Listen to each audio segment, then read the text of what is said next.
There it was, carved not by time but by deliberate hand, a perfect Templar cross etched into the wall of a Nabataean tomb. Deep in Petra, far from France, far from Jerusalem, where it had no business being. No pilgrims came here. No battles were fought here. And yet, in the crimson heart of this forgotten city, a mark forbidden by both church and empire lies hidden in the stone. Why, who carved it?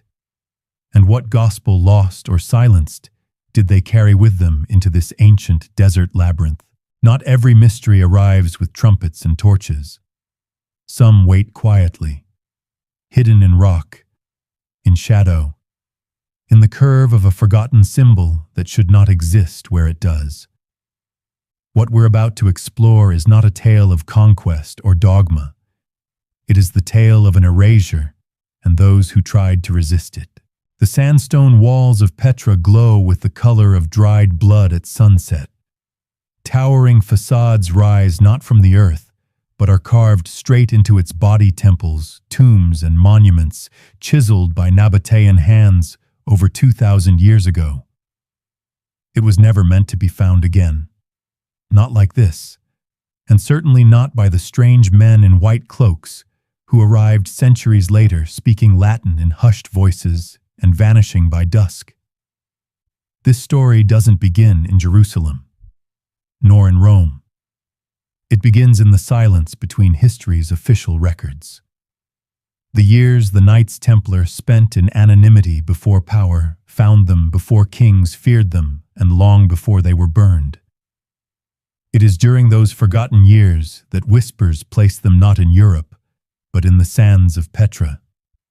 Searching, digging, perhaps hiding something they were never meant to possess or preserve.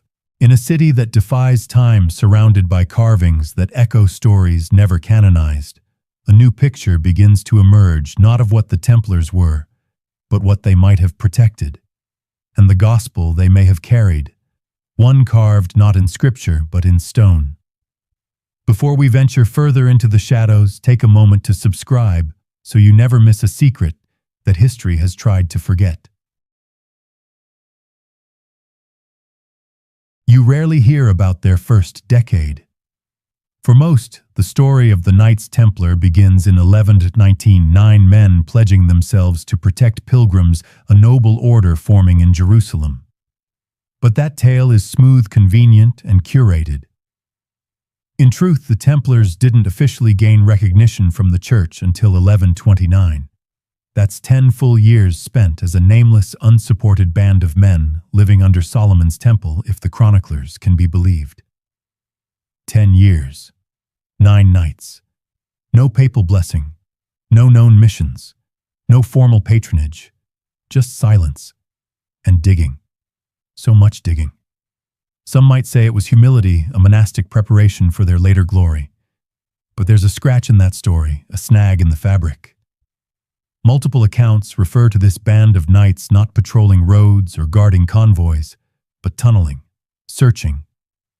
One Arab historian, writing decades later, describes a group of Franks who burrowed like foxes beneath the Temple Mount. Another European pilgrim wrote of a new brotherhood that kept neither vigil nor song, but moved with torches beneath the stones. This quiet obsession has led to wild theories, most of them colorful, most of them conveniently unsupported. Lost scrolls, hidden relics, even the Ark of the Covenant, the stuff of novels.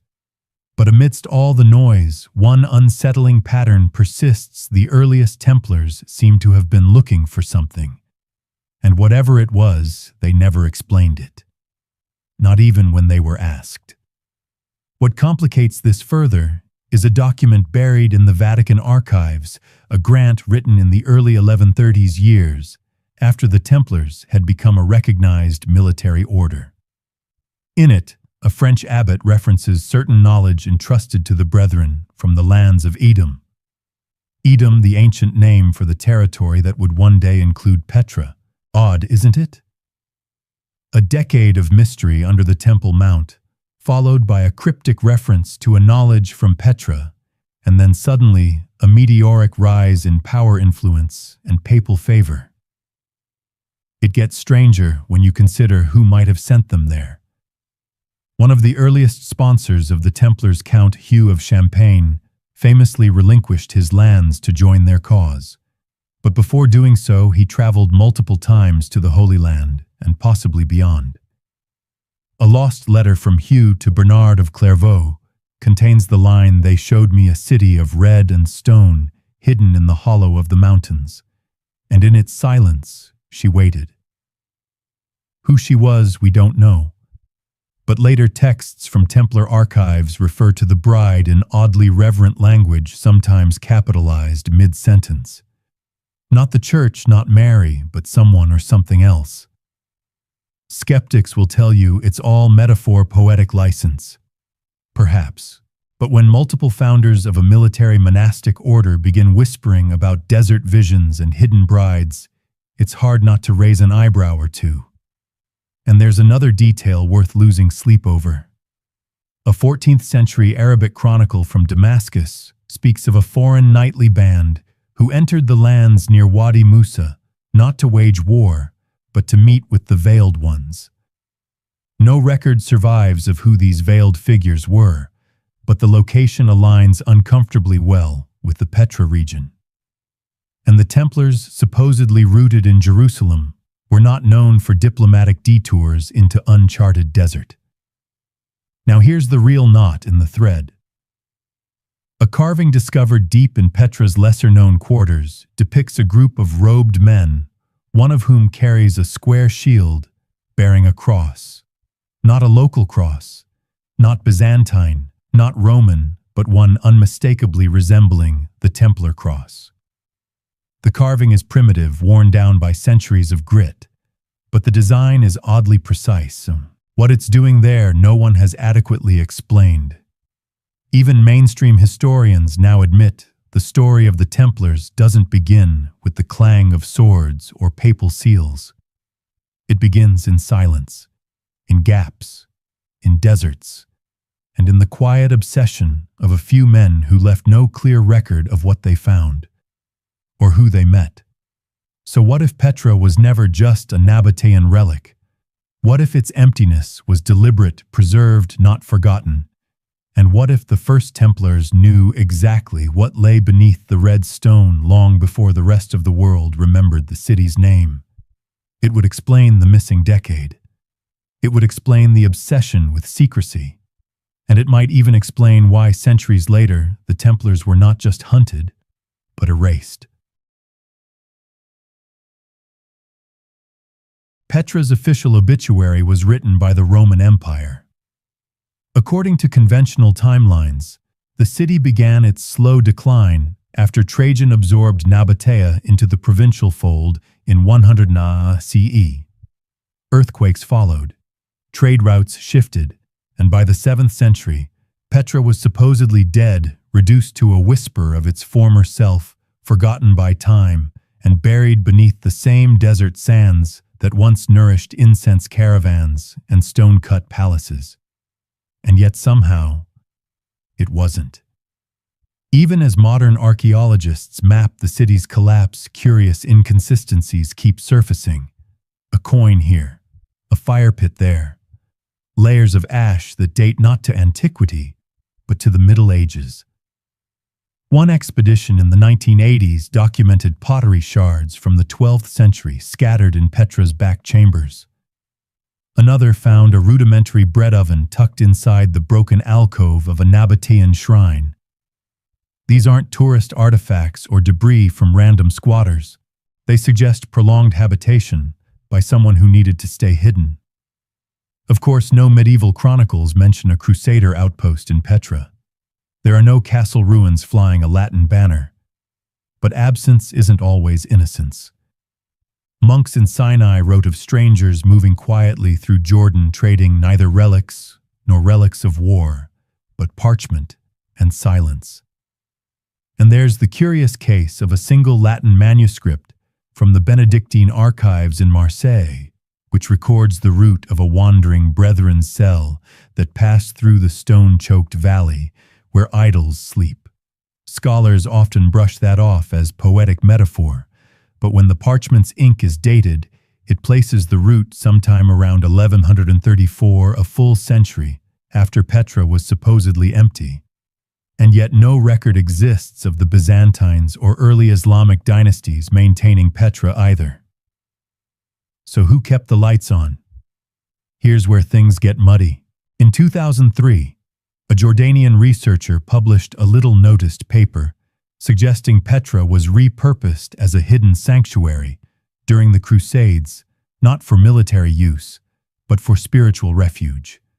His evidence: subterranean ash layers consistent with oil lamps, a few crude Latin inscriptions scratched beneath Nabataean ones, and perhaps most strangely, a floor mosaic that seems newer than it should be. Not Roman, not Byzantine. Something else. Something almost medieval in style, with an unusual geometric pattern, one mirrored in Templar chapels throughout Provence. That same pattern appears again, scratched onto the sandstone wall behind Petra's so-called snake tomb. But the pattern isn't Nabataean, and it's placed far above eye level, almost hidden. Its symmetry aligns with compass directions, and beneath it, barely visible, someone carved a line of Latin ad te clamavi in tenebris. To you, I cried out in the darkness. The kind of phrase you'd expect from a monk or a fugitive. Let's revisit an oddity. A chronicler from the Ayyubid period wrote that Frankish ghosts had passed through the valleys south of Shobak Castle, vanishing into the Red Cliffs.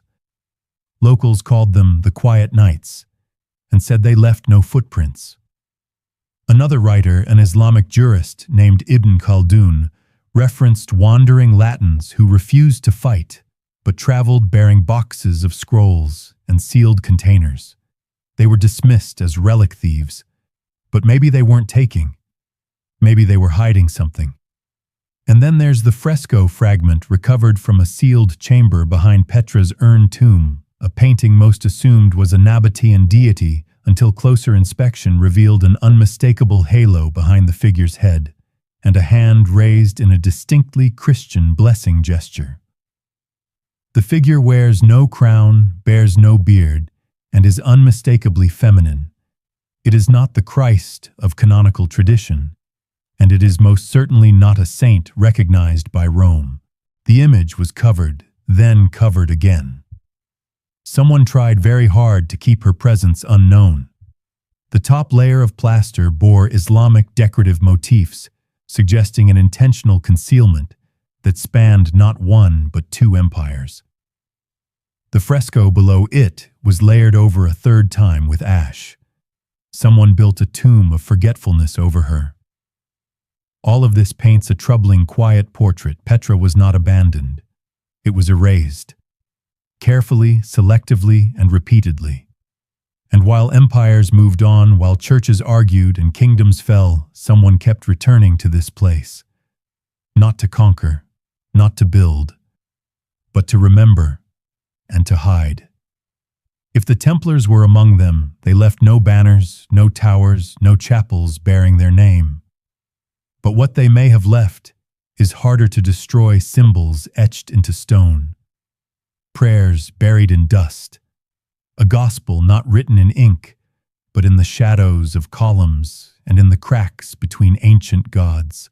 Which makes one wonder, were they preserving something they couldn't bring home, or escaping something they couldn't let die? You don't usually expect graffiti in a sacred place. And yet Petra has long been a canvas for wanderers and worshippers alike, traders marking their names, pilgrims tracing their roots, even shepherd boys doodling nonsense beside ancient deities.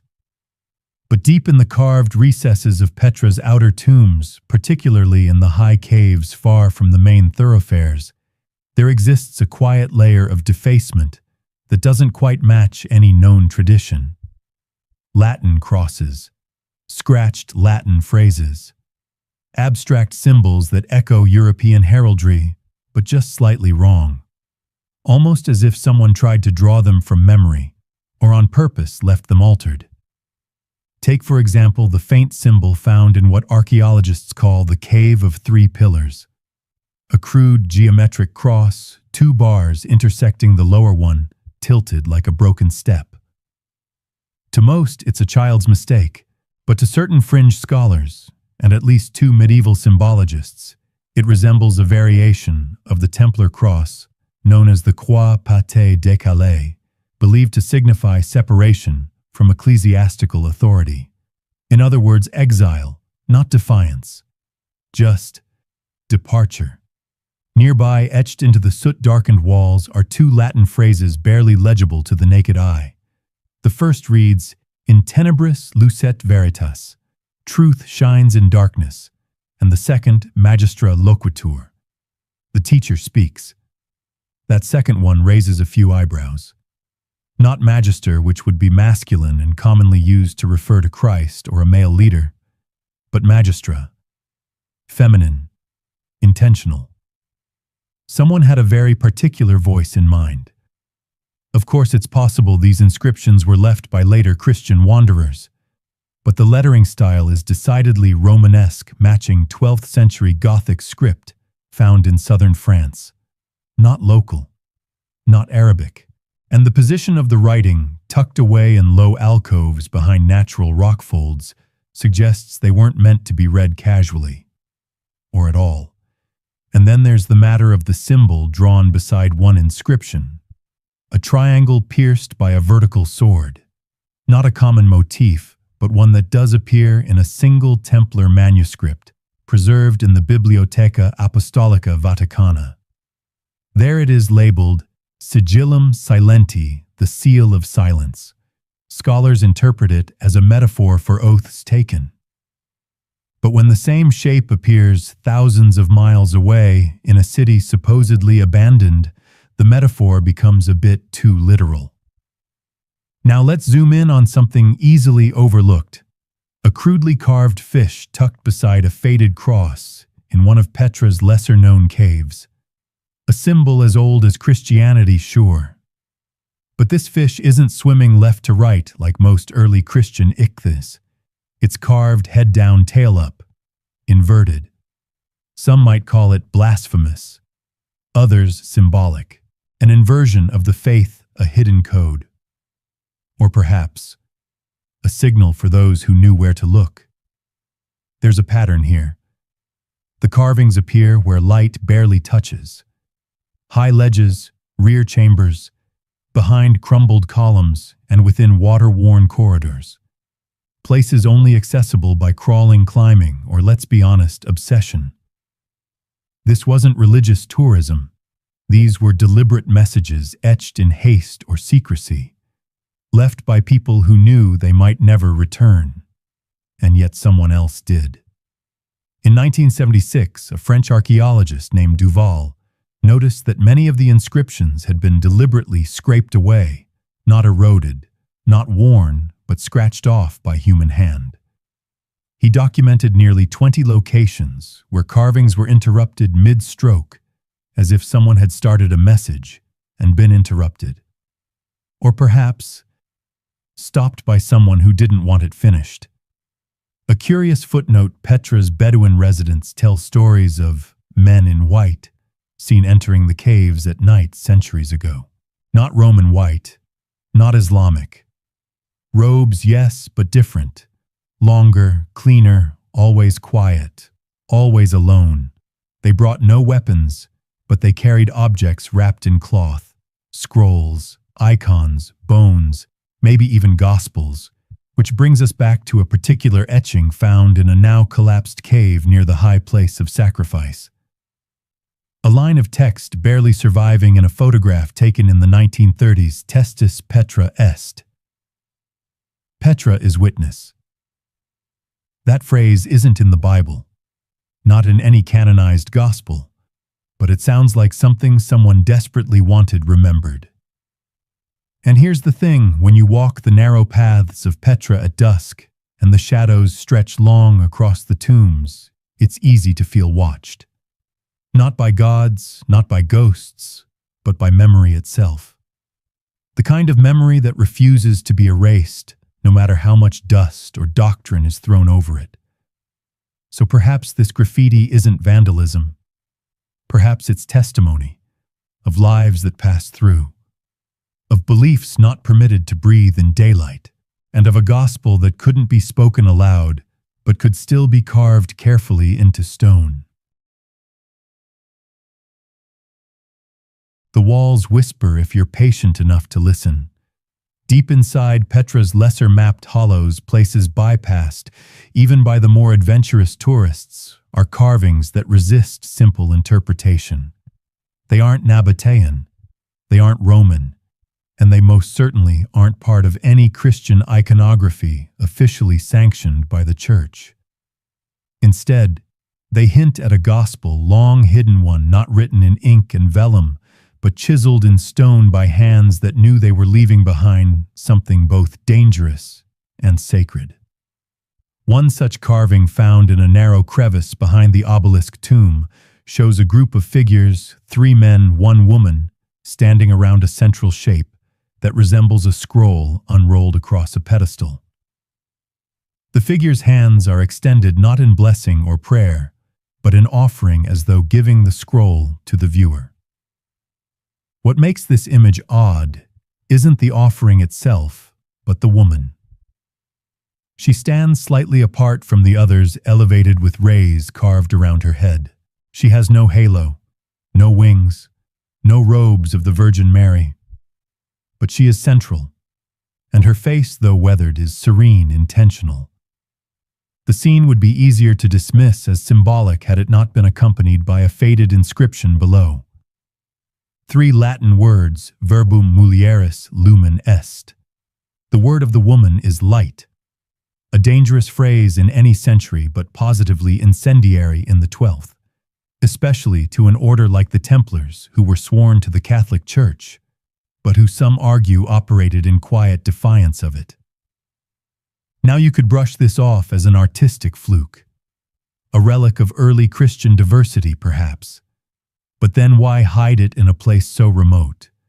Why scratch it into rock and cover it over with soot? And why do 3 separate carvings within the Petra complex repeat the phrase, Magistra Veritatis, Mistress of Truth? Here's where it gets thorny. Several alternative gospel fragments discovered in Egypt, such as the Gospel of Mary and the Gospel of Philip, hint at a female disciple, possibly Mary Magdalene, who carried teachings the apostles could not accept. These texts were condemned, suppressed, and declared heretical by the early church. But what if they weren't lost? What if they were preserved, carried eastward by hands that understood their danger? Hands that knew Rome would never allow such ideas to survive in the open. You see, the Templars weren't just warriors. They were archivists, mapmakers, and in many cases scholars. Some were former monks. Others trained scribes. Their preceptories held libraries, many of which mysteriously vanished after the order's fall. So when whispers emerge of an alternative gospel carved into the bones of Petra, it's not a stretch to wonder whether they were the ones who brought it. And there's another detail, quiet, easy to miss. A small chamber near the lion triclinium bears what looks like a baptismal scene, except there's no water. The central figure stands, arms extended as others kneel. Again, it's a woman. Not stylized as a saint, but as a teacher. In front of her, not a child, but a full-grown man, head bowed. Some believe this image depicts Magdalene anointing the apostles, a reversal of hierarchy almost unheard of in Christian art, especially medieval. Of course, mainstream scholars roll their eyes at such readings. The carvings are ambiguous, they say, subject to interpretation. Maybe. But the choice of symbols, the locations of the images, and the repeated feminine references suggest otherwise. At the very least, someone wanted to tell a different story here. One where authority didn't descend from Peter's keys or Rome's crown, but from a woman standing alone in the desert, illuminated not by doctrine, but by her own voice. And isn't that exactly the kind of narrative the Church would want buried, not destroyed, just quietly forgotten. Like Petra itself, covered by time, sealed with silence, left for the wind and the stars. This brings us back to the graffiti from earlier, those haunting lines carved by hand. The teacher speaks. Petra is witness. Maybe Petra was more than a hideaway. Maybe it was a reliquary not of bones, but of memory. A sanctuary where a forbidden gospel could survive, etched not on fragile parchment, but on the eternal spine of stone. The irony is delicious. That in a city famous for its tombs, the most dangerous thing buried here wasn't a body, but an idea. A vision of faith centered not on hierarchy, but on revelation. Not on priesthood, but presence. Not on war, but witness. And if the Templars preserved that gospel, whether in writing or image or whispered chant, then it explains far more than their abrupt fall. It explains why no scrolls were ever found, why so many of their records were lost, and why even today the carvings are misfiled, misnamed, or simply ignored. Because truth once carved into stone is hard to erase. But if you bury it deep enough, if you silence it long enough, maybe, just maybe, people will forget how to look. There are maps that tell you where to go, and maps that tell you what to forget. Tucked away in a monastery archive near Piacenza is one such relic, a parchment map, drawn in the early 12th century, labeled Via Sancta Orientalis, the Holy Eastern Way. At first glance, it appears to be a typical pilgrim chart, a winding route from Acre to Jerusalem, then looping down toward Mount Sinai. But something's wrong. One fork diverts sharply east into the desert, skirting known trade roads and military outposts. It ends not at a church or spring, but a blank area circled in faded red ink. A single word is scrawled in Latin beside it, Silentiopolis, the city of silence. That name doesn't exist in any official Roman or Crusader registry. But it's whispered in Cistercian commentaries, mentioned only once in the sermons of Bernard of Clairvaux, who refers to a city of red stone where no voice dares rise above the teachers. And when the route is overlaid on a modern satellite image, it points straight into Wadi Musa Petra's valley. Now mistakes happen. Medieval maps were notoriously wonky. Mountains looked like loaves of bread, seas like puddles, and distances were more optimistic suggestion than measurement. But this wasn't guesswork. The trail marks watering points consistent with Nabataean cisterns. It tracks elevation. It accounts for time. This was a road meant to be followed, not imagined. More baffling is a second map held in the Royal Archives of Aragon, commissioned in 1142 by Raymond Berengar IV. It charts defensive holdings across the Crusader states. And just south of Carac, far from any acknowledged stronghold, there's a small icon of a fortified settlement, no name, no banner. Just a red cross. Not the generic cross of the church, a Templar cross. When questioned, archivists called it an error, a smudge. But when the parchment was analyzed under UV light, the pigment revealed intentional brushwork. Whoever marked that site knew what they were doing, and they didn't want it labeled. That same year, the Templars were expanding rapidly across the Levant. Yet curiously, no formal charter exists for a Petra commandery. No donations, no papal sanction. And yet they had maps leading directly to it. Here's where things get delicate. A 19th century explorer, Johann Burckhardt, yes, the very one who rediscovered Petra, mentions in his notes a local Bedouin tale about the map with no name passed down through generations. According to the story, a group of foreign knights came long ago with scrolls too sacred to open in public. They buried them beneath the mouth of the lion, possibly referring to Petra's lion triclinium, then vanished. It might all be folklore, until you realize Burckhardt's journal published posthumously contains sketches that match the route of the Piacenza parchment almost exactly. And while we're on folklore, there's the curious crusader chant found in the margins of a 12th century hymn book from Rouen. The lyrics speak of a second Jerusalem beneath the stones where the word lives unwritten. It's poetic nonsense unless you've seen the Petra carvings, unless you've stood in the tombs where crosses appear alongside crescent moons, where Latin blends with Aramaic, and where no king's seal ever reached. The idea that maps could survive while official histories did not isn't new. Throughout the Middle Ages, certain routes, especially sacred or secret ones, were passed, monk to monk, knight to knight, hidden in song, in cipher, in art. One carved walking staff found in a ruined Templar chapel in Portugal bears symbols that map not known roads, but celestial alignments matching the night sky over Petra during the spring equinox. Coincidence, possibly. But it means someone in Portugal knew how the stars fell over Jordan. What's most damning is what's missing. The Crusader cartographers were obsessed with documentation lists of fortresses, names of lords, measurements of every church floor plan, down to the last pomegranate mosaic. But Petra silence. As if the pens were guided not by ignorance but by restraint, which raises an uncomfortable possibility that the Templars charted routes not to wage war, but to protect something. Not to garrison troops, but to visit a shrine. And not for others to find, but for themselves and those they trusted. It's one thing to create a map to claim land. It's another to draw one so that no one else can follow it.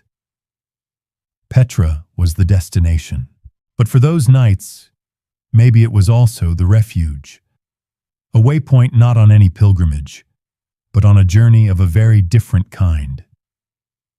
So the next time you look at a map from the Middle Ages and find a gap, an unlabeled hill, an unfinished road, a blank place surrounded by known ones, remember sometimes the silence isn't an oversight. It's a warning, or perhaps an invitation. If Petra's great treasury, the iconic Alcazne, is its face, then what lies beneath it might be its soul. Tourists marvel at the facade, towering columns carved from sheer sandstone, rose-colored in the morning sun and glowing like fire at dusk. They take selfies, sip bottled water, and move on. But few wonder what might lie under the stone. Fewer still are allowed to find out. According to the legends passed down by local Bedouin, the treasury wasn't built for treasure, it was built to guard something. Not from thieves, but from time. Beneath the facade, they say there are hollow places, sealed doors, a hidden descent. They call it Bab al-Sir, the Gate of Secrets. Most archaeologists dismiss this as myth. Unfortunately for them, radar scans have a habit of disagreeing. In the late 1990s, a team from the Department of Antiquities used ground-penetrating radar to map the substructure beneath Alcazne. What they found startled even the most skeptical scholars: anomalies beneath the stone floor, suggesting empty space. One cavity runs deep and narrow, almost like a staircase had been carved downward and then filled in. Another is wide and flat, roughly rectangular, and positioned precisely where an altar might have stood in earlier temples. But no excavation followed. No official statement was ever made. The findings were quietly shelved. Public interest was gently redirected to less controversial digs. Yet, in a quietly published report, the researchers noted one more thing: a faint line, unnatural in its regularity, running from the treasury's base toward the rear cliffs. A tunnel, perhaps a fault line. No one seems eager to find out, at least not officially. Which brings us to a document tucked inside the British Library, a letter from 1837 written by a French missionary named Benoit Girard. In it, he recounts entering Petra by night, guided by Bedouin, who led him not to the facade, but behind it to a narrow crevice shielded by a collapsed wall. Crawling inside, he claimed to have descended through rough-hewn steps, damp and ancient, into a chamber where he saw strange markings, half crosses, half stars, carved upon the roof like warnings or prayers. He left quickly. The entrance collapsed behind him a week later during a flash flood. His sketch of the chamber, hastily drawn, includes a symbol not unlike the Seal of Solomon, except that it's inverted and centered within it is a rose. That same motif appears in a single Templar manuscript from Rouen, described as Sigillum Roseau Inversa, the inverted rose seal. It was said to mark places where truth was buried beneath the faith of kings. Is it possible that Gerard stumbled into a forgotten Templar crypt, or did he simply dream it, dazed by sun and superstition? Either way, no one has located that chamber since. But here's the curious part. In Petra's folk traditions, the treasury is avoided at night. Locals speak of the silent ones who emerge only in the dark, their faces hidden, their feet silent. Some say they are guardians, others penitents. The notion of a subterranean refuge isn't far-fetched. Petra is riddled with cisterns, burial shafts, and rock-cut channels. The Nabataeans were masters of hydraulic engineering, carving aqueducts that run like veins beneath the city. Converting one of those into a tunnel, child's play for those with time, labor, and reason to remain unseen. And if we believe even cautiously that the Templars visited Petra not as conquerors, but as seekers, then what better place to conceal dangerous knowledge than beneath the one structure every eye is drawn to, but no hand is allowed to touch? Modern efforts to reopen or explore these voids have been quietly discouraged. Funding disappears. Permits vanish. In one case, a team from Italy was asked to halt drilling after destabilizing the surrounding heritage. Their core samples never published. Their lead archaeologist retired early. Publicly, it was a safety issue. Privately, he claimed they had struck an unnatural barrier 2 meters down, flat stone, polished, not like the rest of the bedrock. The implication was clear: someone had sealed something. Deliberately. Which raises the ultimate question: what were the Templars so desperate to protect that they hid it beneath the feet of gods and tourists alike? Some suggest it was a gospel, a version of Christ's life too radical to survive papal scrutiny. Others think it was a relic, a sarcophagus, a scroll that never made it into canon. But perhaps the thing itself matters less than the act. Hiding truth is not always about suppression. Sometimes it's preservation, and sometimes it's a gamble on a future that might be ready to hear it. So the next time you stand before Petra's treasury, squinting into its shadowed entrance and marveling at its grandeur, remember this: you're not just looking at stone. You're standing atop silence, centuries of it, pressed into place not by time but by those who believed that some truths could only survive if no one was watching. Sometimes the stones speak in stories too old for parchment and too dangerous for pulpits. In the northern cliffs of Petra, where tourist footsteps rarely echo and the wind carves its own slow scripture, there is a frieze worn partial, half devoured by centuries of sand, but still unmistakably deliberate. It depicts a woman, tall, crowned, robed. She holds a child, not swaddled like an infant, but standing upright beside her, palm raised. The inscription below is nearly lost, but one word remains legible, chipped and shallow as a last breath: Magistra. The teacher. Not Mater Dei, not Mary, Mother of God, not even Sancta Maria, just Magistra. It's a choice that would have made any medieval bishop spit wine across the sacristy. The figure's features are European in stylization, too angular for Nabataean art, too feminine for Byzantine Christ iconography, and the child not divine, not haloed, just human. The scene bears none of the typical trappings of Madonna and child iconography. No angels, no gold leaf, no throne. Just two figures, woman and boy, etched onto red sandstone as if they belonged there before scripture even tried to speak. Art historians hate this carving. They call it anomalous.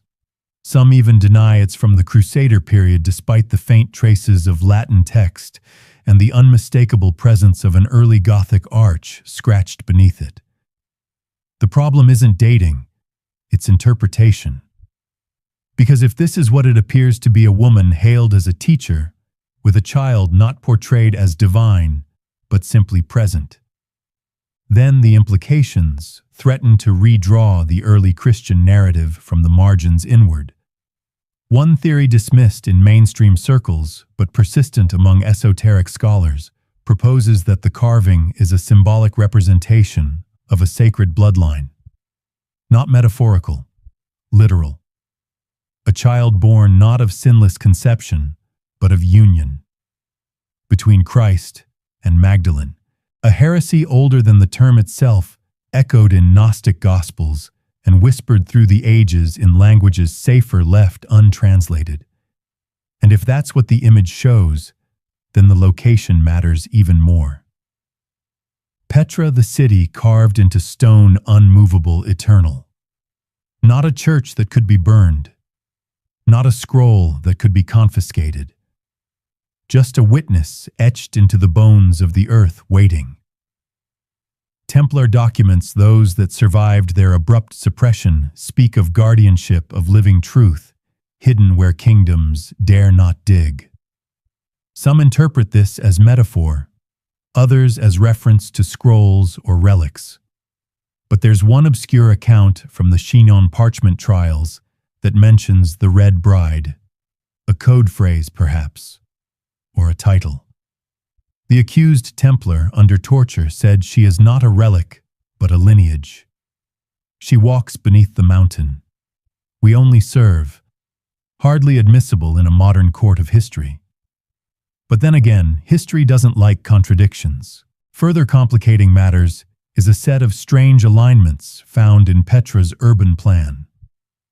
A study in the early 2000s noted that several of the city's central structures, particularly the urn tomb and the so-called garden temple, align not only with the solstices, but with constellation patterns tied to the Virgin and the Lion, Virgo and Leo. In esoteric Christian traditions, these represent the bride and the Lion of Judah, not just symbols of purity and kingship, but of union. If this sounds like symbolic overreach, remember the Templars were no strangers to celestial geometry. Their European chapels often reflect astronomical alignments with startling accuracy. Petra may have been their canvas, and the woman and child their signature. Some scholars point out that a similar pair appears in a ruined chapel near Rennes-le-Château, France. There too a woman holds the hand of a child. There too the word magistra is carved faintly above. But that chapel was sealed by the 14th century, its walls caved in, its meaning buried. And perhaps that was always the plan, to bury but not destroy, to hide but never forget. Across time, across continents, from the south of France to the mountains of Jordan, one motif, one secret echoing like a pulse beneath the surface. The Church has long claimed that salvation comes through belief. But belief is fragile. A single image left in the wrong place, seen by the wrong eyes, can unravel centuries. Maybe that's why no Crusader chroniclers ever mention the carving. Maybe that's why no pilgrim diaries describe it. Maybe that's why modern maps don't mark the chamber where it sleeps. Because if the teacher had a child, and that child walked, and that child's story was carved into stone, then the Church would not need reformation. It would need rewriting. And perhaps the Templars knew that. Perhaps they carried not only a sword, but a memory, one too dangerous to speak, but too sacred to forget. You hear about them only in passing. Footnotes in Arabic chronicles, marginalia in crusader diaries, never named outright, but always described the same way a band of silent knights cloaked in black traveling without banners and answering to no lord. They bore no insignias, save for a cross etched not in red, but in charcoal. A black cross, on dark cloaks. In a desert where light is a currency, they moved in shadow. The Mamluk historian al-Makrizi refers to them simply as the Veiled Ones of the Valley, and notes their presence south of Karak Castle during the mid-12th century. He says they neither prayed in mosques, nor fought on the battlefield, but visited Petra as if drawn there by sacred compulsion. He seemed unsure whether they were Templars, heretics, or something in between. And honestly, so are we. Their name doesn't appear in any formal crusader records. No royal charter mentions them. No papal bull sanctions them. But in 3 separate monastic letters written from Mount Athos, Toledo, and Antioch, there's mention of a black brotherhood operating beyond the authority of the Latin Kingdom of Jerusalem. These letters describe them with both curiosity and discomfort. They wear the cross, wrote one monk, but not as we do. And they speak of a gospel not written in ink. If that doesn't chill your tea, nothing will. One theory proposes that they were splintered Templars men who broke with the main order but retained the code. Their departure, it's said, was not from disobedience, but from revelation. A discovery that changed their purpose. A truth they couldn't unsee. The kind you don't take back to Rome. The kind that demands silence, not applause. And Petra, with its winding canyons and natural amphitheaters, would have been the perfect sanctuary for such men. Isolated, sacred, already draped in mystery. But here's where things move from curious to disquieting. In 2008, a Jordanian cave survey team exploring an unmarked chamber near the Silk Tomb discovered a faded mural almost gone, half swallowed by mold and time. It showed 5 hooded figures, each with a black cross where their hearts should be. They stood around a central flame. Behind them, barely visible, loomed the outline of Petra's treasury, but the faces were blank, not unfinished, scrubbed, erased. No one can say when the mural was painted. It contains no dates, no language. But pigment analysis placed its creation sometime between the 12th and 13th centuries, right when the Crusaders were at their peak, and when the Templars were expanding eastward into places they never admitted to visiting.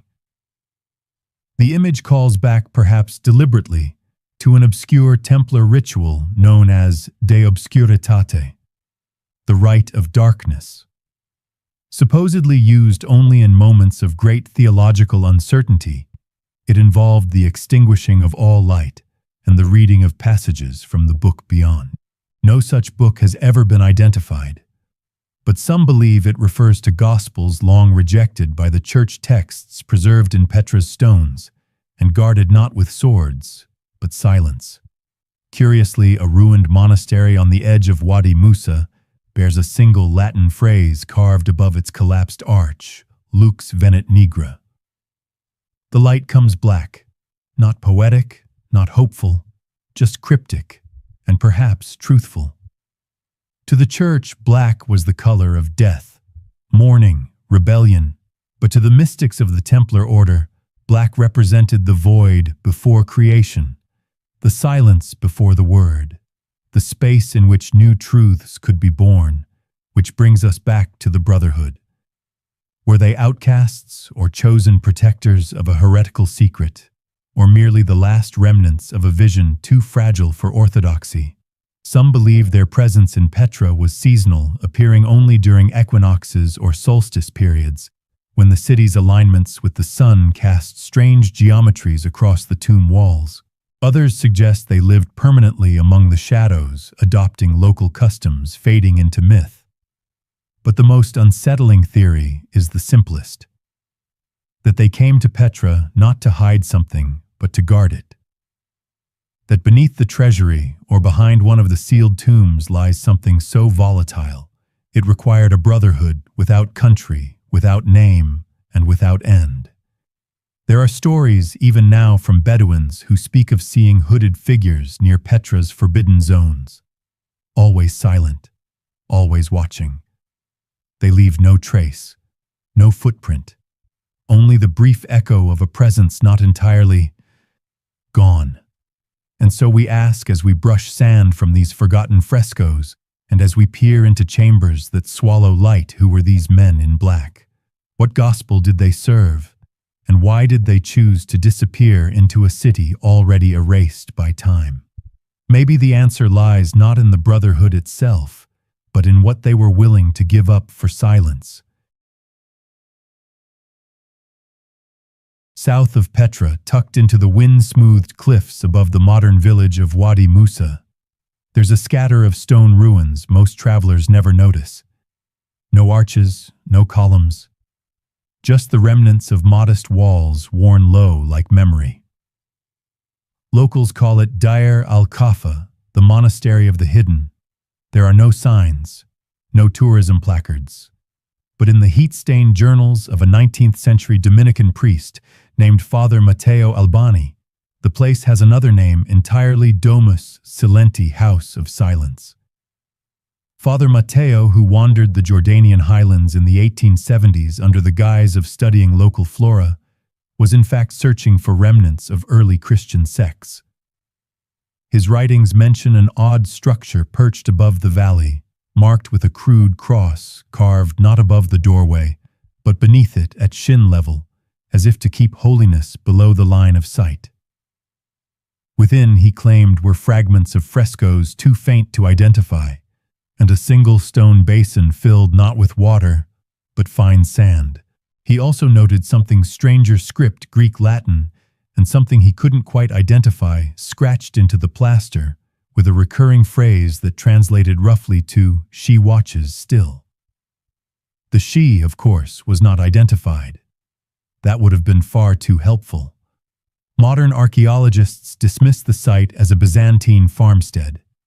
But Byzantine farms didn't usually bear crosses hidden beneath their thresholds or stone basins placed where altars should stand. And they certainly didn't feature inscriptions about mysterious female observers. Curiously, a 13th-century Armenian bishop named Serovpe of Sis wrote about a group of Latin brethren exiled from the church who kept vigil in the valleys east of Sinai. He called them mute monks and claimed they followed not the rule of Benedict or Bernard, but something more ancient and feminine in spirit. He never named their location, but his description of their setting, red hills, carved tombs, a silence deeper than death, is hard to misplace. Were these monks outcasts, heretics, Templars in retreat, or something stranger, still keepers of a different tradition, one preserved in secret beneath the official story of Christian history?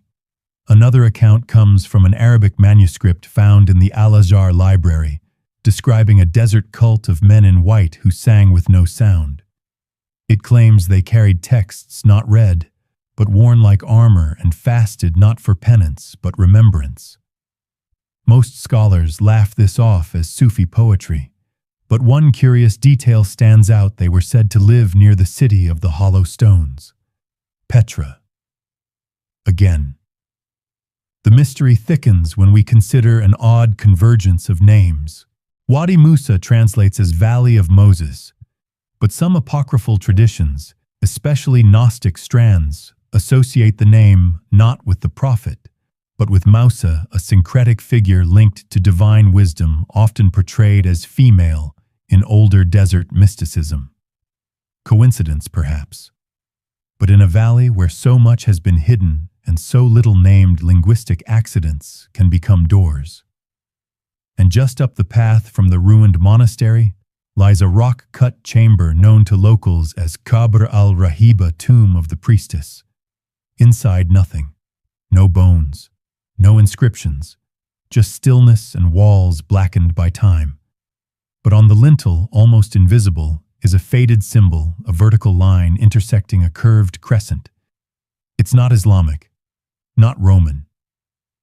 But it does appear in the margins of a Templar text discovered near Carcassonne, a devotional manual referencing the moonborn wisdom of the bride. The manuscript was condemned, of course, but not before someone copied its illustrations. What begins to emerge is a pattern, a site near Petra, unremarkable in appearance, but resonant with strange echoes, texts, inscriptions, whispered names, and always the same motif. A hidden female presence, a teacher, a watcher. The monks of Wadi Musa may not have called themselves Templars. They may have shed the mantle of warriorhood and adopted robes of contemplation. But if their ancestry traces back to the same order, if they were sent here or exiled here to preserve something unspeakable, then Petra was not their destination. It was their vow. And that vow, it seems, was not to conquer or convert or even to protect. It was simply to remember, in silence, in stone, in obscurity. They left no grand cathedral, no illuminated manuscript, no legend of miracles, only ruins that refuse to fall completely, phrases that outlive their translators, and a presence feminine, sacred, veiled, that still seems to linger where the cliffs fold in on themselves, like prayer. Maybe they were heretics, maybe saints, but they were not lost. They chose to disappear. You might not think of medieval monks as bankers, but the Templars weren't ordinary monks, and their coffers weren't ordinary vaults. By the mid-12th century, the Knights Templar had become the most powerful financial institution in Christendom. They ran a network of preceptories stretching from London to Acre. They held deposits for kings, loaned money to princes, and even created the earliest forms of international banking transfers. One could leave funds in Paris and withdraw them in Jerusalem, no sacks of coin required. All of which leads to a quiet, unsettling question. Where did they keep their most sensitive holdings, not the coin and the ledgers? Those were visible, taxable, and eventually confiscated. But the things that couldn't be counted, the secrets, the relics, the forbidden texts, where were those stored? Some believe the answer lies not in a vault, but in a city already buried. A city like Petra. There's an odd trail of clues that leads here not just through theology and iconography, but through something far more practical, logistics. In 1171, a Templar convoy left Jerusalem under heavy guard. According to an Arabic source written by a court scribe in Damascus, the caravan was expected to cross into Transjordan, but vanished before reaching the Crusader fortress at Montreal. No battle was recorded, no wreckage found. It simply ceased. The chronicle describes the guards as dressed in white and silver, bearing neither banner nor horn. They traveled at night. They carried crates wrapped in waxed cloth, not chests, not barrels. Crates rectangular, narrow, long. Not exactly the shape you'd expect for coin. Western records confirm a movement of goods around the same date disguised under the euphemism sacred freight. The shipment was never recovered, but just 3 months later, an anonymous letter arrived in Rome warning that the brethren have sealed away the unweighable beneath the prophet's stairs. The phrase puzzled papal clerks. To modern eyes, though, it seems oddly specific. Petra's grand staircases leading to the high place of sacrifice are a central feature of its topography, and Petra was once referred to by Islamic scholars as the city of the Nabi, the prophet. Coincidence again. Now, if you're wondering why a powerful order would send valuable cargo into a forgotten ruin in the desert, you may be underestimating just how much they needed it to stay untouched. Petra was remote, sacred to multiple traditions, empty enough to discourage pilgrims, and eerie enough to keep the curious away. And it lay outside most political boundaries. No sultanate claimed it, Firmly, no crusader state patrolled it consistently. In short, a perfect place to lose something on purpose. There's also the curious case of the seal of the Southern Vault. That phrase appears only once in Templar archives, in an untranslated side note within a French codex. The passage reads, "Let no man open the Southern Vault without 3 in witness and 1 in penance. Let her word be final." Scholars have long assumed this referred to a chapel in Spain. But Petra is quite literally in the southern lands. And what vault would require a feminine authority to permit its opening? Some modern adventurers have followed this trail. One, a former diplomat turned amateur archaeologist, claimed in 1974 to have found a collapsed shaft behind the Corinthian tomb. He described faint carvings, crosses overlaid with palm leaves, and an unnatural air current seeping upward from the rock. His photographs vanished along with his funding. Official response: no archaeological significance. A wonderfully efficient phrase, but the most tantalizing detail isn't even in Petra. It's in Paris. In the basement of the Bibliothèque Nationale, there's a coded inventory from a Templar commandery in the Auvergne region. One entry dated 1263 simply reads, "4 vessels sealed for the Red City." The code for Petra in Templar correspondence, according to at least one controversial decryption, was Urbs Rubra, the Red City. Vessels, not coins, not scrolls. Something sealed, contained, protected. If Petra was the hiding place for whatever knowledge or lineage the Templars believed must be preserved, then it wasn't just a sanctuary. It was a bank vault of belief. And that changes everything. Because banking is about trust, about safeguarding value for a future that may never come. So ask yourself, what did the Templars value more than gold? What treasure required secrecy deeper than any ledger could provide? A gospel, a bloodline, a truth, maybe all 3. And if so, the quiet corridors of Petra were more than just rock and silence. They were the final deposit box in a spiritual economy the world wasn't ready to cash in, and maybe still isn't. Silence in the right hands can be louder than any decree. And in the vaults beneath the Vatican, where dust coats the bindings of forgotten edicts, there rests a letter that was never meant to be found. Or rather, it was never meant to be read by the wrong eyes. Its seal was cracked during an inventory in 1921. Its script was examined by 2 Jesuit archivists and quietly returned to its envelope. No announcement, no publication. But one of the archivists, perhaps feeling the chill of history creeping too close, took notes. The letter is dated 1177. Its author, Cardinal Theodoricus of Ostia. Its recipient, Pope Alexander III. And its subject, a Jordanian enclave of brothers who had gone too far in their spiritual liberties. He doesn't name the group outright, but the description is damningly specific. They bear the mark of Solomon, speak neither the old tongue nor the new, and keep gospel in stone, not scripture.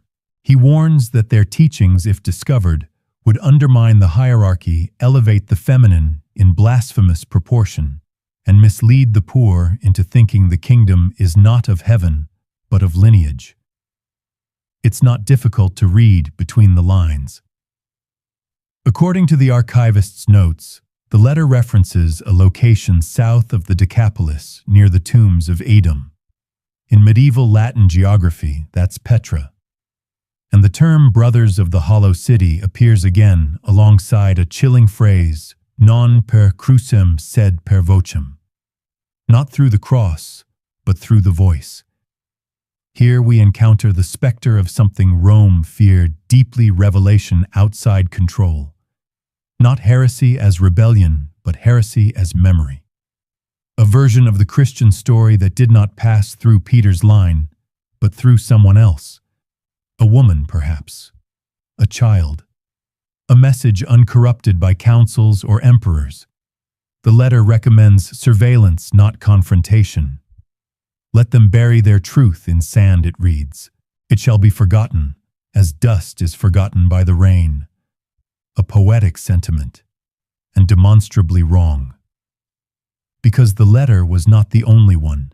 In a later fragment, partially burned, partially recovered, dated 1211, an unnamed papal emissary writes from the outer lands beyond the king's road. He had sought out the enclave drawn by rumors of a teacher whose words live only in symbol. He admits to finding no city, no altar, no congregation. Only stone carvings, desert chants, and the overwhelming sense that something had once happened here. Something large, quiet, and unfinished. He concludes, I felt as if I had arrived not at a destination, but at a grave where no body lay. Only the imprint. And even that resists translation. There's no follow-up to this mission. No record of censure, no open condemnation. Just the kind of bureaucratic dead end Rome specializes in. An institutional shrug, followed by the kind of archival misplacement that conveniently erases a narrative without ever dirtying the hands that silenced it. This fear of Petra wasn't strategic. It wasn't about land or money. It was theological, existential. Because if the gospel carved into stone contradicted the gospel written in canon, and if it came from a people who claimed continuity from Christ, not through hierarchy but through presence, then Rome had no recourse but silence. It's telling, too, that no major papal mission to Petra was ever launched. No formal inquiry. No crusader outpost established. And yet the area is mentioned just enough, always, obliquely always, with a shiver, to suggest that Rome watched it carefully. Like a heretic, you don't burn because you're not sure where they buried their matches. The Templars, with their curious independence and irritating lack of transparency, were the perfect suspects. They answered to the Pope, yes, but they also answered to themselves. And if even a handful of them found something in Petra, something they believed too sacred or too destabilizing to share it, would explain the whispers, the secrecy, the unorthodox iconography, and perhaps the speed of their downfall. Because when the Templars were finally arrested in 1307, the charges against them, though absurd on the surface, included the worship of a mysterious head, the rejection of the cross, and secret initiations involving kisses on forbidden places. Allegory, perhaps. But allegory often wraps itself around deeper truths.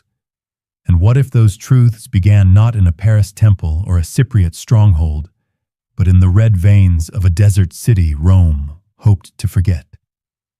So here we are, centuries later, peering back through the haze. The letters survived barely. The names have faded, but the fear still echoes. In what wasn't said, in what wasn't done, and in what wasn't searched. Sometimes history isn't about what's written down. Sometimes it's about what was never allowed to be.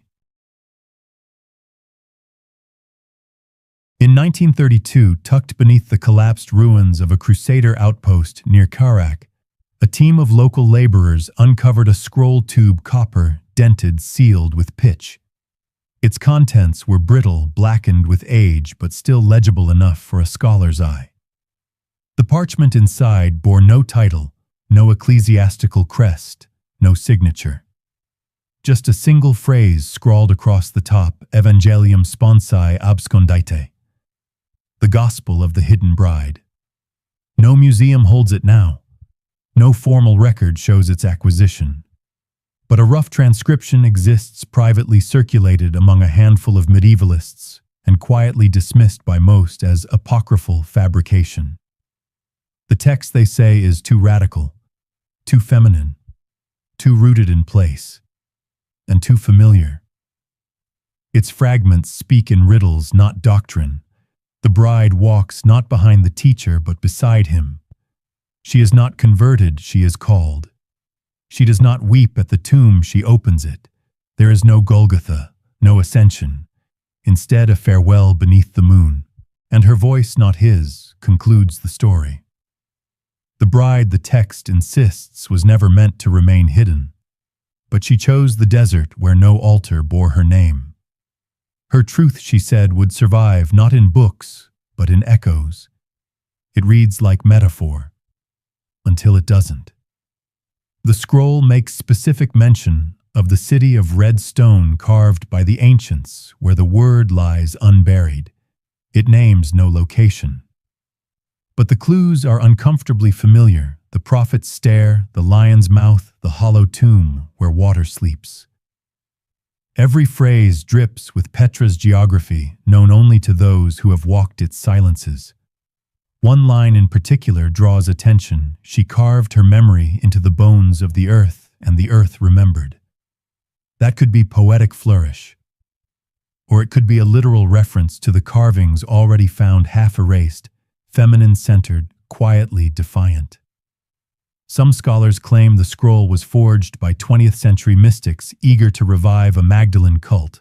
Others insist its linguistic structure predates even the High Middle Ages, bearing resemblance to 2nd-century Coptic syntax. But regardless of origin, one thing is clear: this text shouldn't exist. Not in a crusader outpost, not in the Holy Land, and certainly not wrapped in a lead tube inscribed with a Templar cross. That's the part most conveniently left out of the academic critiques. The tube was etched, not stamped, not engraved, but scratched by hand, with a single symbol, a square cross within a circle flanked by 2 roses.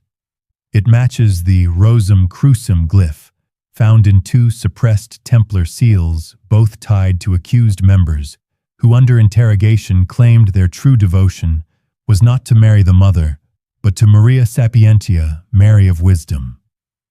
A theological sleight of hand, possibly, or maybe a coded confession. After all, if this gospel really did originate with followers of Mary Magdalene, if it portrayed her not as a disciple but as the continuation of the message, then hiding it in Petra makes a ruthless sort of sense. Too radical for Rome, too vulnerable in Europe.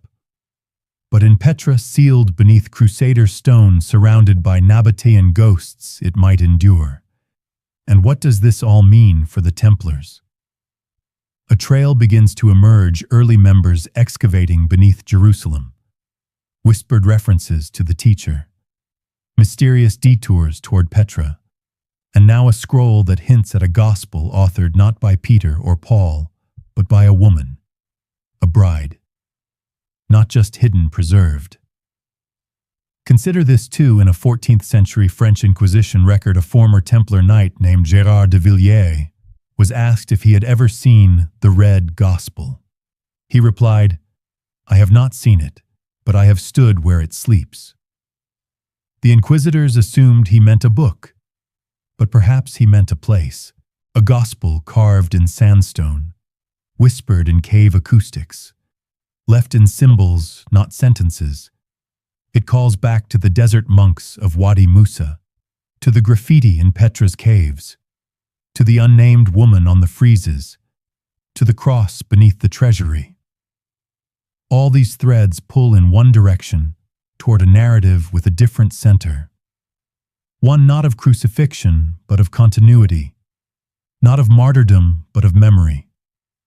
And maybe that's what terrified the church most. Not the content of the gospel, but the context. That it could exist outside their walls. That it could speak in silence. That it could survive without ink, only stone wind, and the determined echo of a name never fully erased. The bride was hidden, but not forgotten.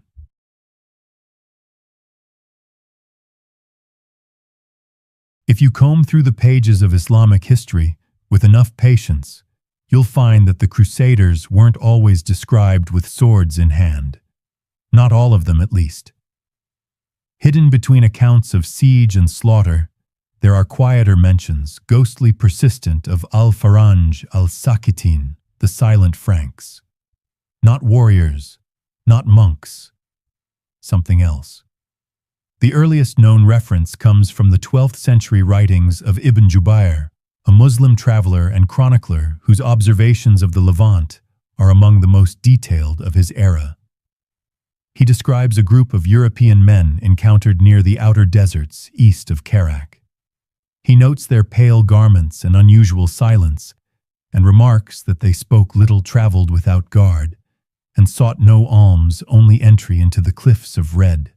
Locals, he said, treated them with wary reverence, not because they were holy, but because they were different.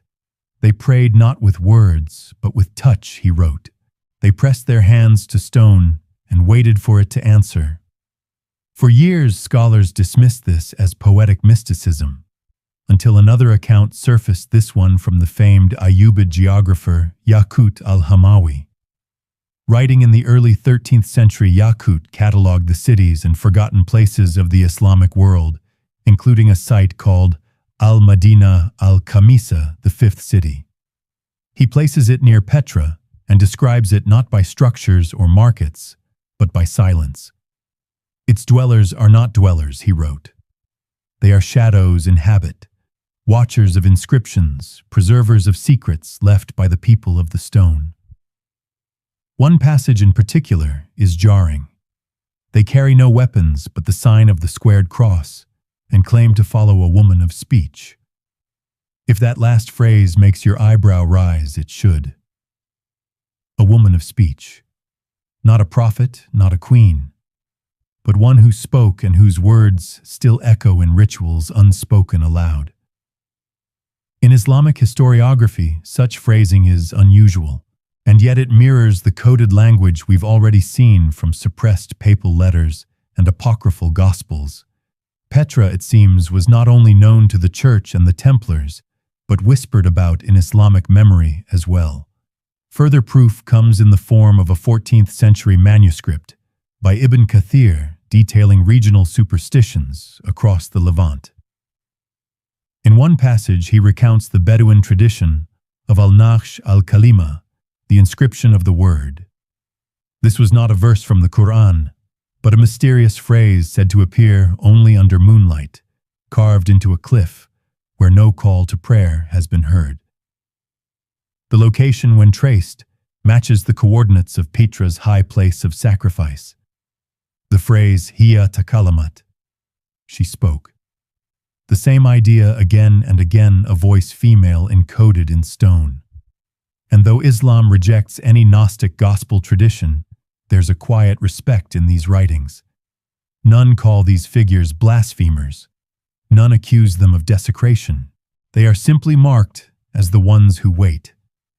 This term, al-Muntazirin, carries weight. It's often associated with eschatological traditions, those who await a return, a truth not yet revealed. Could the Templars have made contact with local mystics? Could they have exchanged silence for safety, symbols for sanctuary? Petra would have been an ideal meeting ground, sacred to many, ruled by none. A place where political lines blurred and belief could go underground, literally. Modern scholarship has largely ignored these Islamic references, in part because they don't align with the neat adversarial narrative of crusaders versus Saracens. But history is rarely that tidy. And when you start listening to the echoes instead of just the declarations, a strange harmony emerges. Cross-cultural interactions in Petra aren't only possible, they're probable. Consider the architectural similarities between some of the Petra tombs and early Templar preceptories. Consider the geometric symbols shared by Sufi mystics and the carvings found in the caves. Consider the possibility that silence itself was the shared language used not to conceal violence, but to protect something older than both crescent and cross. In the end, the most unsettling detail comes from an anonymous Islamic folktale recorded in the 15th century. It tells of a city in the cliffs where the men wore white and carried no swords, and followed the teachings of a woman who never died, but whose words remain carved where no man dares to sleep. The story ends with a warning that those who find her voice must choose to forget or to follow. And perhaps somewhere in that folktale is a veiled echo of the gospel the Templars may have protected. A gospel not erased, but diffused. Not lost, but translated into 100 half-remembered stories scattered across deserts and passed down like a riddle in the wind. Stone doesn't forget. It holds the memory of its makers not just in carvings and cracks, but in shape, in angle, in quiet precision. And if the Templars ever truly embedded themselves into Petra, not just as visitors, but as preservers, then the evidence might not lie in frescoes or scrolls, but in the architecture itself. Start with the numbers. Petra's great temple, the so-called royal tombs, and the urn tomb all share something strange in common proportions that reflect a ratio of 1:2, a mathematical constant, rarely used in Nabataean or Roman construction. But this proportion is curiously present in Templar architecture, specifically in their commanderies across France and Portugal, where sacred geometry guided the design of everything from spiral staircases to altar placement. These ratios weren't arbitrary. They were symbolic, mystical. They represented harmony, transition, revelation. And Petra's monuments echo them like a whisper from centuries past. Now, geometry alone isn't enough to draw conclusions. Anyone with a chisel and a good eye can stumble upon symmetry. But when repeated alignments begin pointing to celestial events, the question shifts from possibility to pattern. Take the alignment of the monastery Aldair Petra's towering western sanctuary. On the summer solstice, the sun sets directly in line with the entrance, illuminating a narrow passage that leads to a raised platform at the rear of the inner chamber. Some call this a coincidence. Others call it a calendar. But one theory suggests it was a time-locked ritual chamber, accessible only in light once a year. A kind of stone-stamped keyhole. Now imagine that knowledge passed on, quietly, secretly, across generations and languages. From Nabataean priest to Roman surveyor to Christian mystic, to a knight in white who didn't come with sword in hand, but with compass and parchment. There's precedent. The Templars revered the sacredness of orientation. Their churches almost universally faced east, not arbitrarily, but aligned with sunrise on specific feast days. They built with purpose, embedding meaning in angle and axis. So when Petra's tombs and temples start sharing those alignments, not with pagan constellations, but with Christian iconographic symbols, you begin to wonder who was copying whom. And then there's the symbol found carved into the base of the silk tomb's threshold, a circle within a square within a triangle. It appears once in Templar manuscripts recovered from Cyprus, a geometric cipher believed to represent the fusion of body square spirit circle and divine revelation triangle. In Petra, it is scratched lightly, almost apologetically, into stone. Not for tourists, not for worship, for recognition, for someone to find and understand. The spatial layout of Petra also offers unsettling clues. When traced from above, a line connecting the high place of sacrifice, the treasury, and the so-called garden temple, forms a near-perfect isosceles triangle, its angles closely matching the three sacred directions referenced in Templar building lore: Oriens, Merides, Mysterium, East-South, and Mystery. Too neat, perhaps. But geometry doesn't lie. And when your compass keeps circling back to the same buried truths, it's no longer about coincidence. It's about design. Even Petra's hidden staircases follow the Fibonacci sequence. A winding passage behind the Corinthian tomb descends in 5, then 8, then 13 steps. A modern quirk, not likely. This passage was sealed with debris long before Fibonacci was a name whispered in European courts. Some believe the Templars weren't just builders or warriors, but custodians of an ancient architectural language, one handed down from Egypt through Greece, into the shadows of early Christianity, a language that required no voice, no ink, only stone angle and light. And Petra, with its silence and its symmetry, may have been their desert grammar. One Templar text refers to Domus Formae, the house of form, a place where shape itself conveys meaning. That phrase appears in only one surviving fragment, alongside a prayer not to a saint, but to sapientia abscondita, hidden wisdom. Could Petra have been their house of form, a cathedral not built but inherited, not raised but revealed? More recently, a team of architectural historians studying Templar churches in southern France noticed similarities between Petra's inner sanctuaries and the layout of La Couvertoirade, a remote Templar outpost. The ratios match, the columns align. And most unsettling of all, one chamber in Petra is a near mirror of the Capella Silens in Portugal, a Templar chapel known for its acoustics and its secret ritual use. If these designs were intentional echoes, they weren't decorative. They were mnemonic, like theological blueprints meant to reconstruct not just places, but beliefs. Beliefs that weren't written, but measured, not spoken, but built. So the next time you gaze at Petra's columns and curves, look again, not as a tourist, as a reader. Each line is a sentence, each shadow a punctuation mark. And perhaps the gospel that the Templars sought to preserve wasn't buried in a tomb or sealed in a scroll, but laid out in plain sight along paths only the initiated would understand. Geometry doesn't forget, and neither does truth.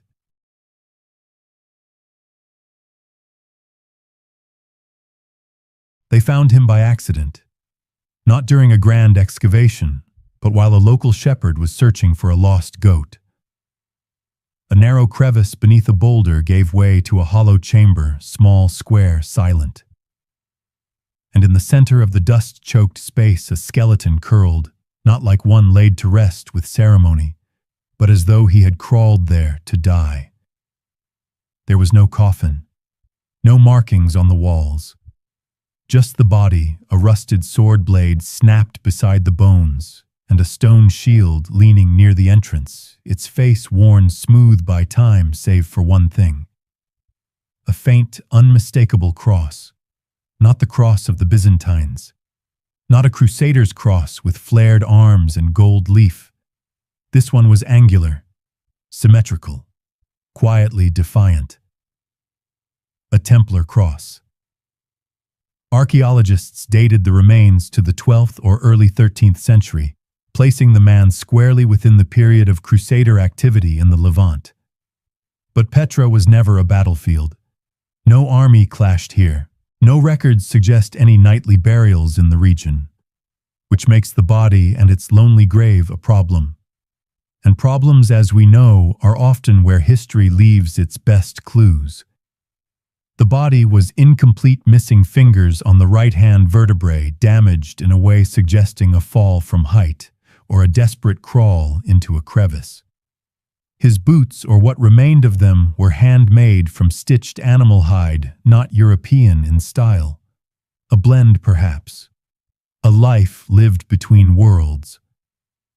The most striking discovery, though, came from a pouch pressed beneath the remains. Inside were the fragments of a wax seal, a bone token carved with spiral patterns, and a square of cloth with faded ink marks. The ink was hard to read, but under infrared, a Latin phrase emerged, Ille venit sola voce. He came by voice alone. Was it a final confession, a ritual phrase, or a code meant for those who would find him? There's no way to know who this man was, but the setting tells us something he clearly hoped someone would hear. The chamber lies not in Petra's central ruins, but in a natural fault outside the main necropolis near an old Nabataean water channel that leads nowhere on modern maps. The placement suggests it wasn't dug as a formal tomb, it was chosen, or found, or perhaps returned to. And that echoes a strange entry in a 13th century Templar record from Cyprus, which mentions a brother lost to the red sanctuary, whose grave we must not mark, for to mark is to reveal. A warning, or an oath.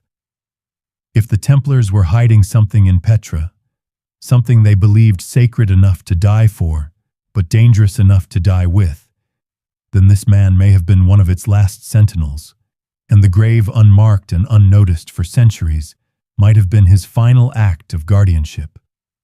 It's also worth noting that the Petra chamber where he was found faces west, not east, like most Christian graves. In Christian burial tradition, the dead are laid eastward to face the rising sun and the return of Christ. West-facing burials are rare, often heretical, or deliberate reversals. Perhaps this knight didn't expect a second coming. Perhaps he had already seen something, or someone. And then there's the symbol carved lightly into the chamber wall directly behind the body. A circle. Inside it, a flame. At the center of the flame, a small eye. This motif appears nowhere in Nabataean art, but it does appear once in the Codex Theodosius, a Templar devotional text now housed in Madrid. There it is, called Vigilum Internum, the Inner Watcher, interpreted by some as a symbol of personal gnosis, the awareness of truth even in death. No ceremony, no relic. Just the gaze of stone and silence. The Templars were known for their secrecy, their initiations, their vaults, but not for solitary graves in unrecorded deserts. This burial feels like something else. Not a soldier laid to rest, but a sentinel left in place. And when you stand at the mouth of that small tomb, you don't feel fear.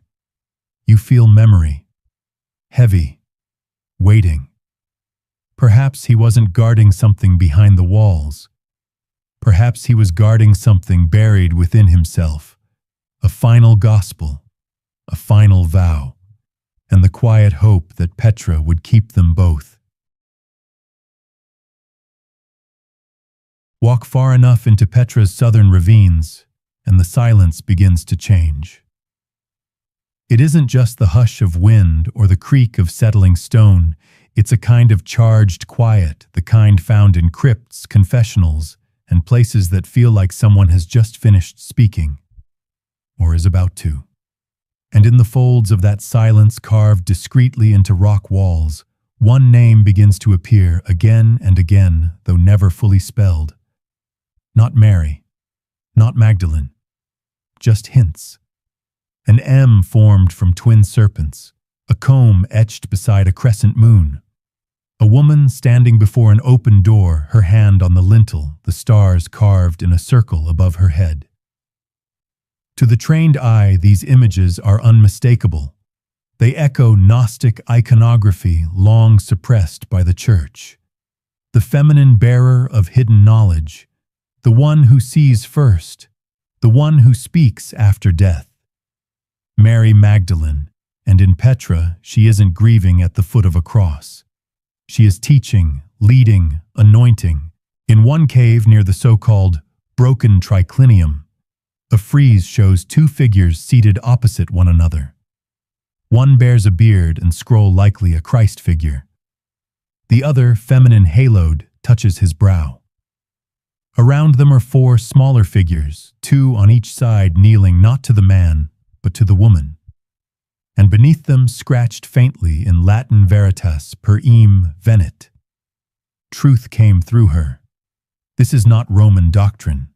This is not the Magdalene of penance and perfume jars. This is the Magdalene of the Gospel of Thomas, the Gospel of Mary, the Magdalene who argues theology with Peter and wins. One controversial theory favored by fringe historians and frowned upon by just about everyone else suggests the Templars secretly revered Mary Magdalene as a vessel of sacred knowledge, perhaps even as the true continuation of Christ's teachings.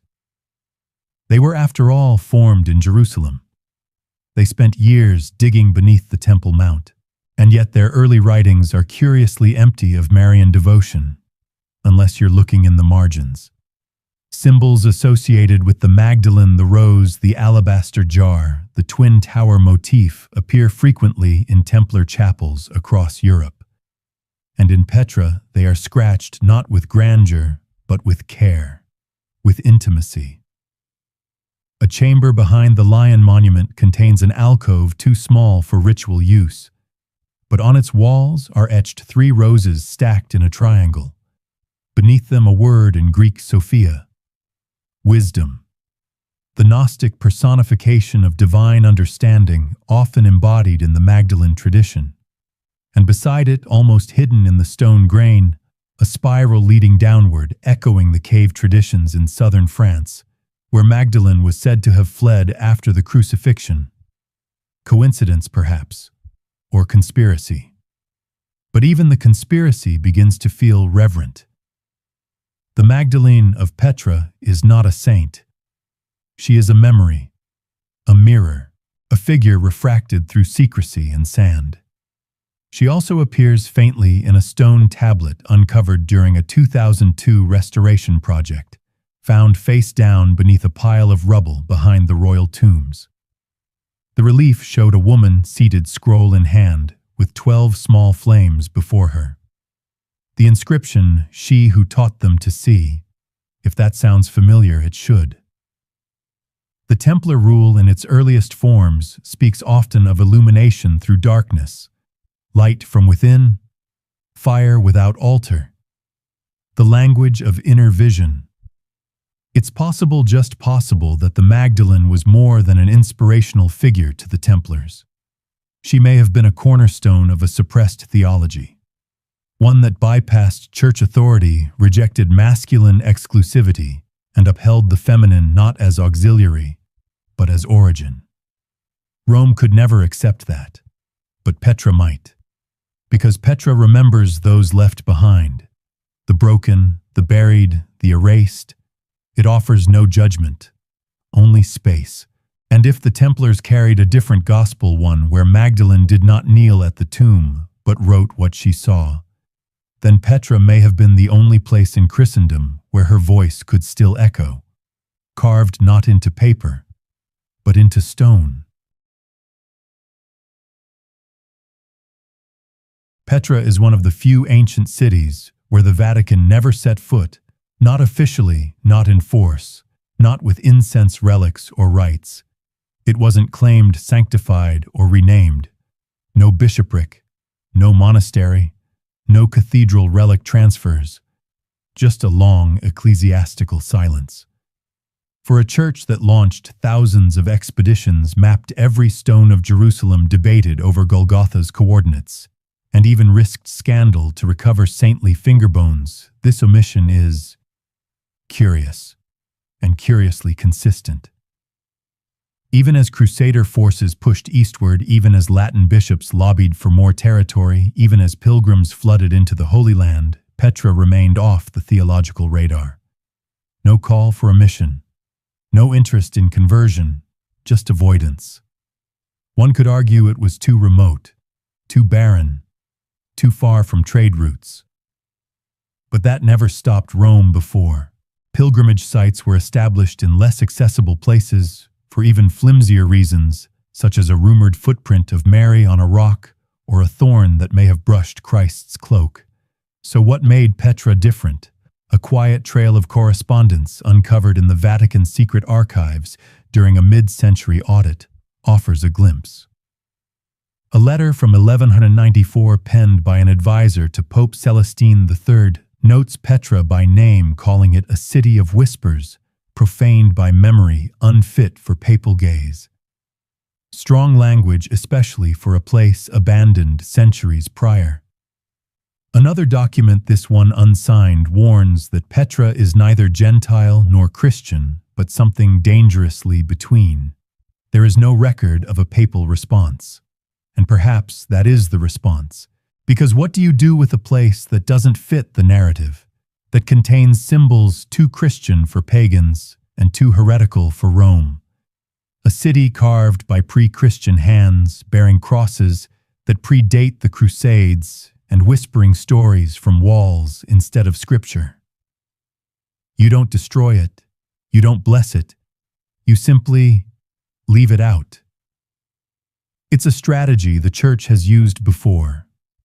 Silence can be far more effective than condemnation. A formal mission would require acknowledgement.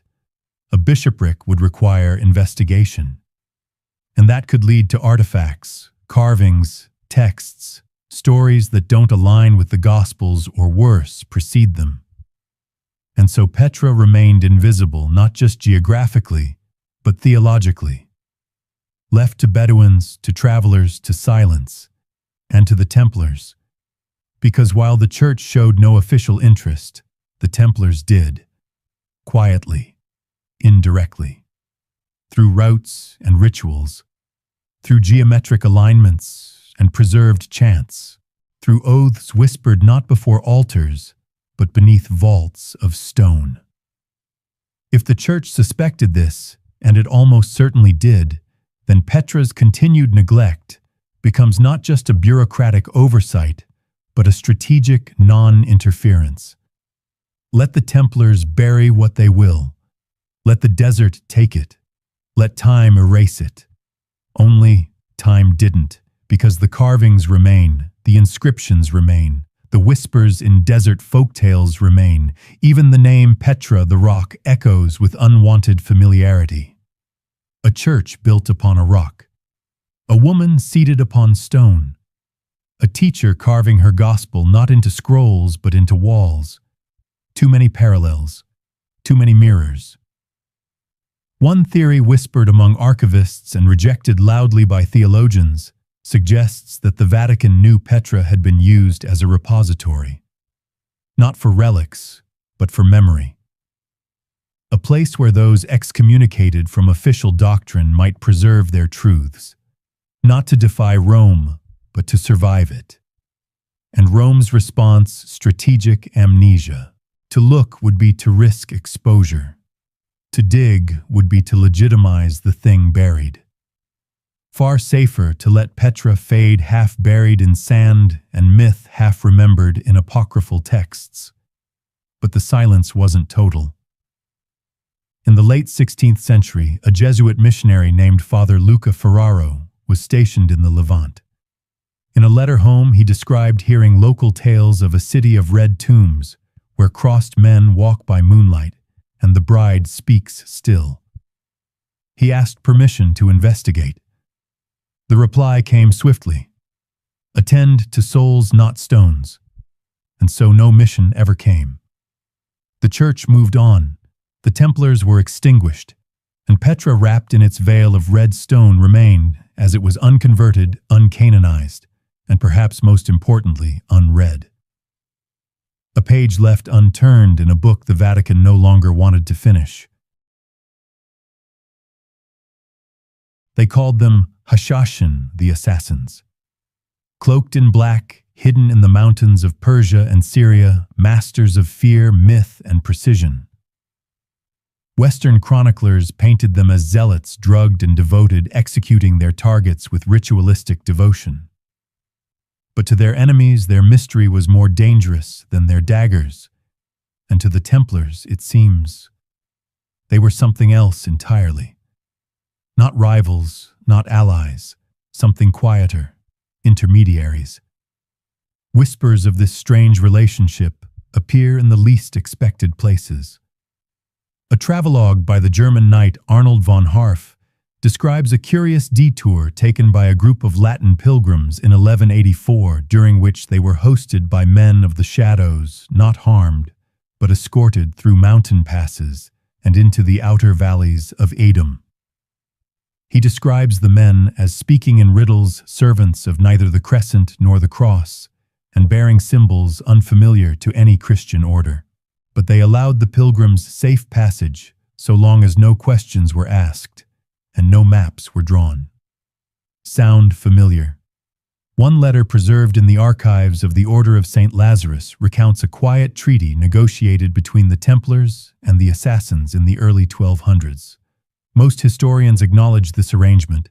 It involved temporary non-aggression and the exchange of prisoners, but buried in the margins of that agreement is a phrase often overlooked: shared ground beneath the Red City, is not to be disturbed. Petra, though unnamed, is the only Red City in the region.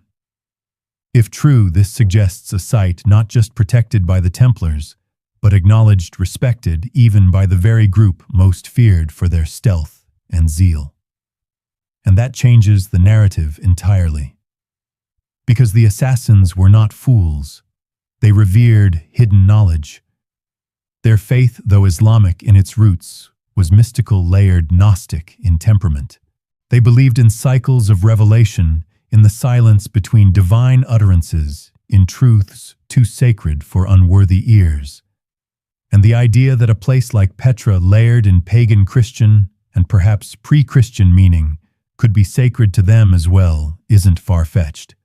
In fact, a 13th century Persian chronicle mentions a place called Bait al-Sir, the House of Secret, where assassins and Christian monks met in shadow to share what could not be shared in cities. The description matches Petra's topography with eerie precision, a city of tombs, carved stone, and staircases without destination. What were they discussing? One theory suggests the assassins served as Petra's final guardians, charged not by loyalty to the Templars or to Rome, but by their own esoteric reverence for wisdom too dangerous to expose. Perhaps they believed in the preservation of knowledge for its own sake. Perhaps they saw in the Templars a reflection, different clothing, different rituals, same devotion to the hidden. Or perhaps it was mutual blackmail, a tense recognition of shared secrets, the kind of secrets neither side could afford to have exposed. In the ruins of an assassin stronghold at Masyaf, a fragment of a letter was recovered in the 1950s. It refers cryptically to the Western Knights of the Silent Bride and a promise made beneath the veil of Petra. No names, no dates, just enough to keep the scholars arguing and the theologians quietly sweating. And if you're wondering why Petra remained untouched for so long, perhaps the answer isn't just the Church's silence or the Templars' discretion. Perhaps it was fear, not of the place itself, but of the hands that still watched it. Long after the Crusades, long after the flames at the stake in France, long after the papal bulls were signed, the assassins didn't just vanish when the Mongols came. Their beliefs survived, their rituals adapted. Their symbols, spirals, moons, keys appear in unexpected places across Petra's lesser-known chambers. In one cave near the collapsed northern ridge lies a small carving of two cloaked figures kneeling on either side of a flame. No weapons, no faces, just stillness. The inscription in rough Latin, Custodes Vocis, keepers of the voice. Voice. Again. So maybe Petra was never about dominion. Maybe it wasn't a relic to be possessed, but a covenant to be honored. And the Templars with their vows and veils were only one half of the pact. The assassins were the other, a brotherhood in shadow, not of conquest, but of continuity. Because some truths, especially the dangerous ones, don't survive because someone fights for them. They survive because someone else makes sure no one ever dares go looking. In 1991, a French-Jordanian archaeology team conducted a high-resolution ground survey around Petra's eastern tombs, the kind of meticulous inch-by-inch mapping that turns rock into geometry. They were expecting soil anomalies, cisterns, and water channels. What they didn't expect was the void. A perfect rectangular chamber beneath several meters of compacted sand with dimensions too regular to be natural and orientation too precise to be accidental. It sat aligned to the solstice axis like a chapel or perhaps a vault. The team made notes. They drafted proposals. But the excavation was quietly postponed. No funding, no permits, no further comment. The lead archaeologist returned to France, took a sabbatical, and never resumed fieldwork. In a private letter to a colleague leaked years later, he confessed to hearing something in that chamber. not a noise, a pressure. It felt he wrote like a heartbeat trapped in stone. Exaggeration, maybe. But he wasn't the last to feel it. Modern archaeologists don't talk about Petra's lower chambers. Not publicly. Not in the cheerful brochures or conference abstracts. They discuss water management, Nabataean engineering trade routes, but push them on the sealed rooms beneath the treasury or the unexcavated depths of the high place, and the answers soften into deflection. Too unstable, low priority, cultural sensitivities, and yet permits for nearby digs go through effortlessly. Roman walls, Byzantine baths, Ottoman pottery. No problem, but request to open a chamber rumored to contain Christian-era inscriptions, and you'll be waiting a long time. In 2004, an Italian academic, Dr. Chiara Belandi, published a short article proposing that Petra's architectural phases showed medieval interruption. She pointed out chisel marks inconsistent with Nabataean tools, soot layers dated to the 12th century, and red pigment in a niche aligned with the cross quarters of the year. She also claimed to have found a sealed door beneath a collapsed arch that bore faint carvings of twin roses flanking a square cross. The article was withdrawn within months, not for academic fraud, for incomplete citation. She hasn't spoken publicly about Petra since. The irony is thick. In a city carved entirely from stone, visible, breathtaking, eternal, the things archaeologists aren't saying loom larger than the monuments themselves. There are whispers of strange instruments failing, drones refusing to fly near certain cliffs. LiDAR scans corrupted. One technician reported that every battery he brought drained within minutes once he entered a particular tomb. Like the place-rejected measurement, he joked. No one laughed. In 2011, a research assistant from a Swiss university vanished for 20 hours during a mapping project near the Lion triclinium. When he returned, disoriented and dehydrated, he refused to say where he'd been. The only thing found in his backpack was a crumpled page from his notebook, smeared with charcoal. One phrase was legible: veritas Petrae non vult loqui. The truth of Petra does not wish to speak. It's easy to dismiss these stories as field myths. Every ancient site has them. But Petra's silence isn't dramatic, it's systematic. The gaps are clinical, intentional. Modern excavations are detailed but always just a few inches short of something, a step away, a layer too shallow. And perhaps that's the point. If the Templars really did leave something here, be it a gospel, a relic, or an idea too powerful to bury in Europe, then the best defense was never concealment. It was disinterest. A veil made not of fabric or fear, but of indifference. Let the stones be stones. Let the tourists come. Let them see everything except what matters. Because what Petra hides cannot be removed without being damaged. It cannot be carbon dated or mounted in a glass case. It exists only in the full experience of place of geometry, iconography, and silence, all intersecting in a language modern academia isn't trained to read. Some knowledge isn't destroyed.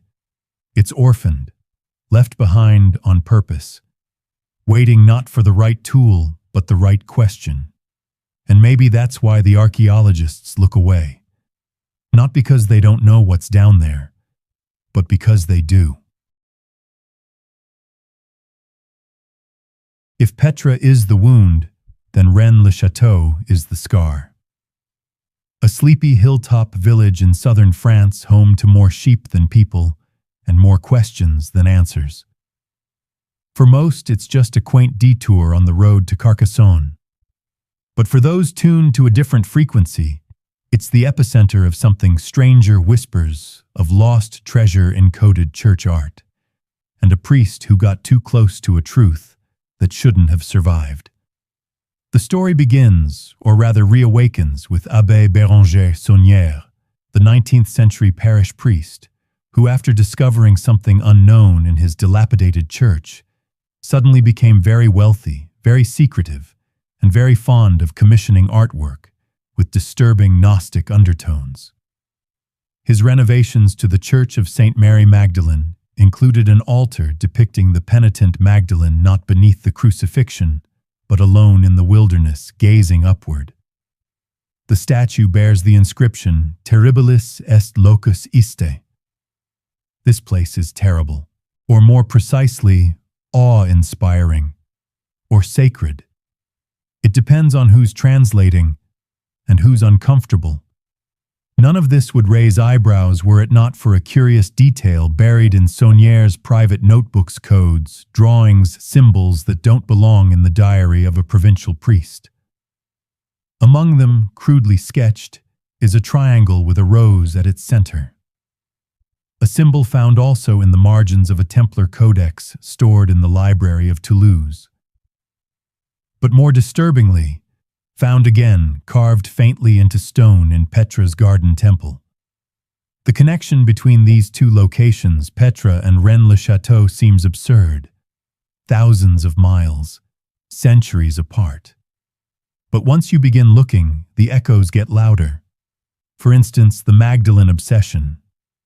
Both places carry her signature not just as a saint, but as a teacher, a transmitter of knowledge. In Petra, she appears carved beside open doors and scroll-bearing figures. In Rennes, she appears alone in caves, clutching books, surrounded by skulls, symbols of memory, not mourning. And then there are the alignments.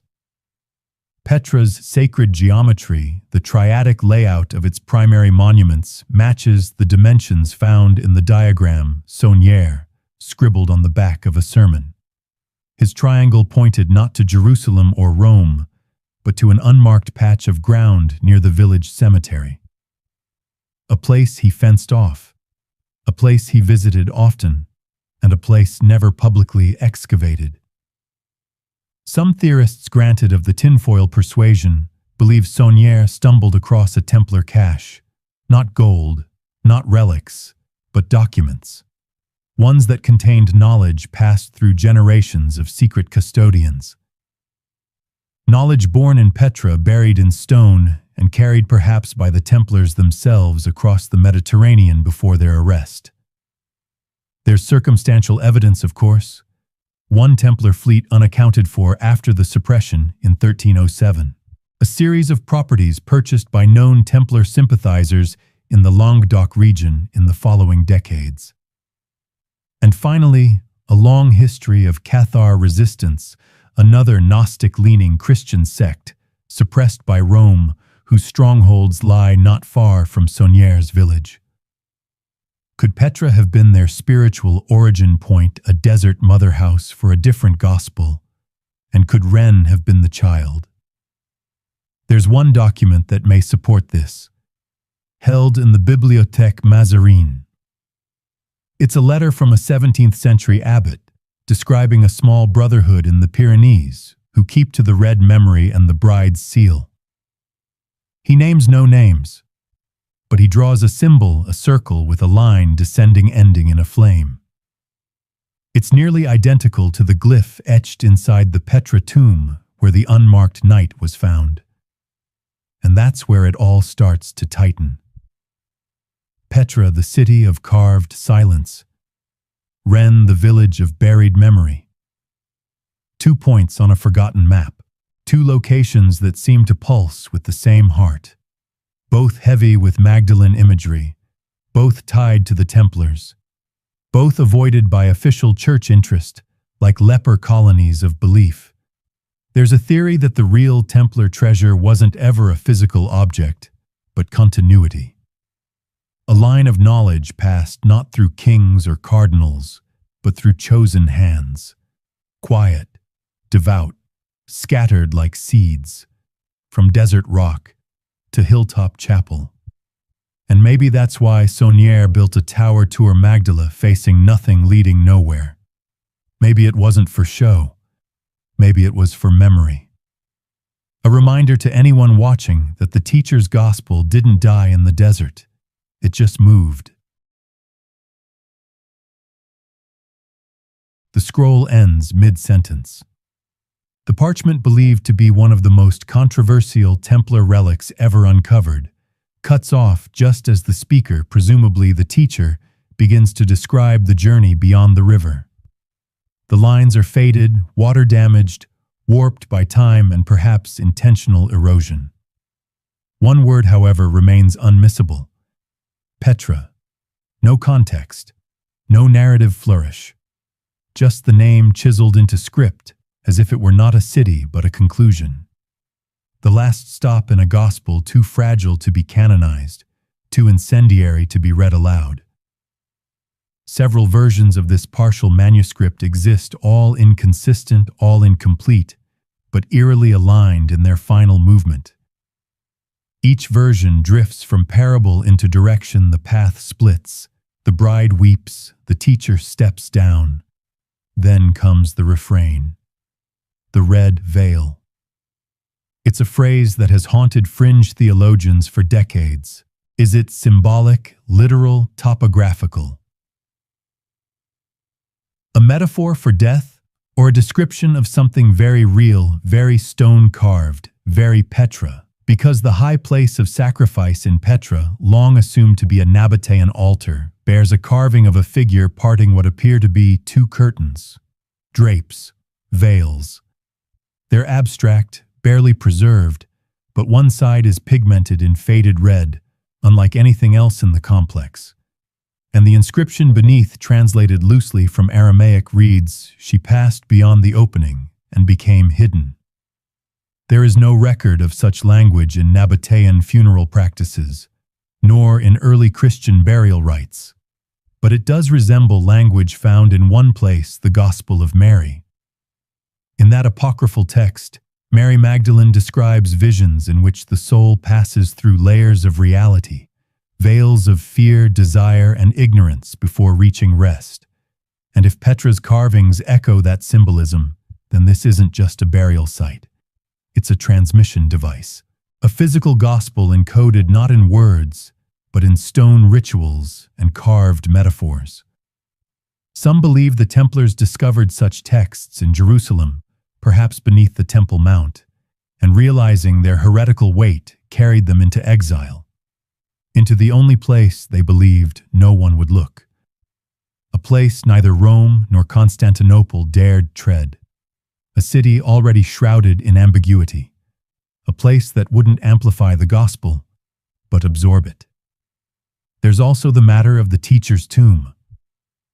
Locals speak of Qabr al-Mu'allima, the teacher's tomb. It doesn't appear on any official map. It's not marked by any monument. But Bedouin guides, when pressed, point to a low, flat chamber carved into the wall near the southern cliffs. Unlike the elaborate royal tombs, it is plain, unadorned. And for years it was avoided not from superstition, but from reverence. Women whispered prayers outside its entrance. Stones were left in its alcove, not flowers. Stones like the one rolled away. And here's where things spiral quietly into heresy. Within that chamber, carved on the back wall, is a faint, asymmetrical star. Not 5 points. 7. A number sacred to Gnostic tradition. A number of completion, of inner knowledge of the unspoken divine. Beneath it, only 3 words remain legible in voce silentium, in the voice silence. A fitting end, perhaps, for a gospel that begins not with a proclamation, but with a question. Not what is truth, but who still listens. Because if Petra held the teacher's tomb not as a final resting place, but as a symbolic archive, then the story never had to be completed. Its conclusion was not written. It was placed, hidden, buried where only those willing to listen with their feet, with their silence, with their geometry and humility, would find it. The early church relied on scrolls, on scribes, on the fragile chain of human transcription. But the Templars may have understood something deeper. That stone speaks longer than scripture. That walls remember what ink forgets. that a gospel can be carried not in words, but in a path, a footprint, a cave whose angles echo a geometry known only to the initiated. And maybe that's why it ends here. Not with resurrection, not with judgment, but with disappearance, into the desert, into a city of tombs and unmarked veils, a gospel that ends not in triumph but in trust, that someone someday would find it, and not read it but recognize it. They say he whispered it through the fire.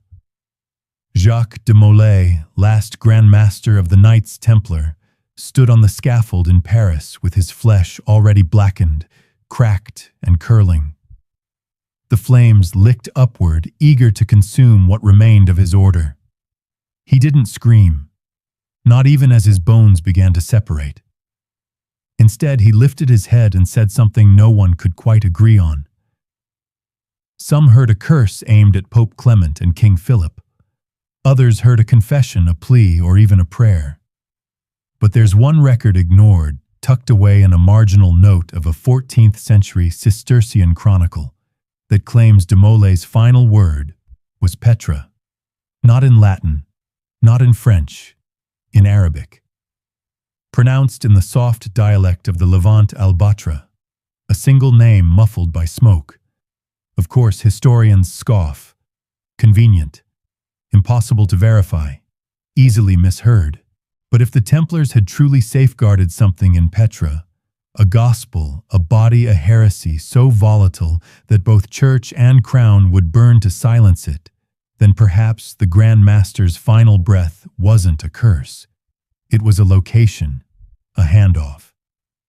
During the final years of the Templars, as arrests swept through France and their strongholds were seized across Europe, there is evidence that a handful of knights fled not west to Scotland or Portugal, as many assume, but east.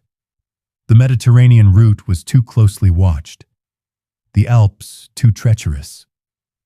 But a pilgrimage to the Holy Land, shrouded in the vestments of repentance, could slip past suspicion, especially if they were no longer wearing the cross.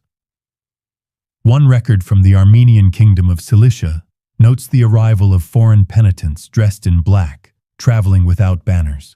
Another, from an Orthodox monastery in Syria, describes Latin monks requesting sanctuary, bringing with them a relic in a golden box and pages of crimson script. Neither mentions the word Templar, but the time frame matches the purges, and the destination, always further east, leads toward the edges of the Jordanian desert. There's another clue, almost ridiculous in its simplicity. De Molay's personal seal, discovered during an inventory of seized Templar property, includes a small symbol in its lower quadrant. Not the usual 8-pointed cross, not a chalice, but a carving of a facade with 6 columns and a triangular pediment. For decades it was assumed to represent Solomon's temple, but that temple had only 2 columns. Petra's treasury has 6. So if de Molay knew, why didn't he tell anyone? The answer may lie in something stranger than silence. Faith. Not in the church, but in Petra itself, in the idea that whatever truth lay beneath that sandstone veil was never meant to be proclaimed, only preserved. A fragment found in a Templar codex written in Provence around 1311 includes a passage from the Gospel of Thomas. If you bring forth what is within you, what you bring forth will save you. It's a Gnostic idea that salvation comes not through institutions, but through internal revelation. If the Templars embraced this even in part, then Petra wasn't just a vault. It was a mirror. A place to go not to hide truth, but to dissolve into it. Which brings us back to de Molay, because his death was not just the end of an order. It was the sealing of a tomb. A living tomb, perhaps made of stone instead of earth, where belief could wait, unspoken, unwritten, untouched by council or crown. If he did whisper Petra's name, it wasn't to direct us. It was to let go, to send the last ember of an idea into the desert wind. An idea not of power or conquest, but of reversal. That the gospel could end not in Rome or Jerusalem, but in a city carved from silence. That the teacher might have been a woman. That the cross might have bent or broken or become something else entirely in those red stone corridors. And maybe that's why the Vatican never canonized him. Not just because he led a rebellious order, but because he knew something. Something that would outlast cathedrals and kings. Something that had to die so it could wait. Underneath stone columns mistaken for Roman ruins. Behind carvings no one dares translate too closely. Inside tombs where the silence still feels like listening. In Petra, where the gospel ends and something else begins.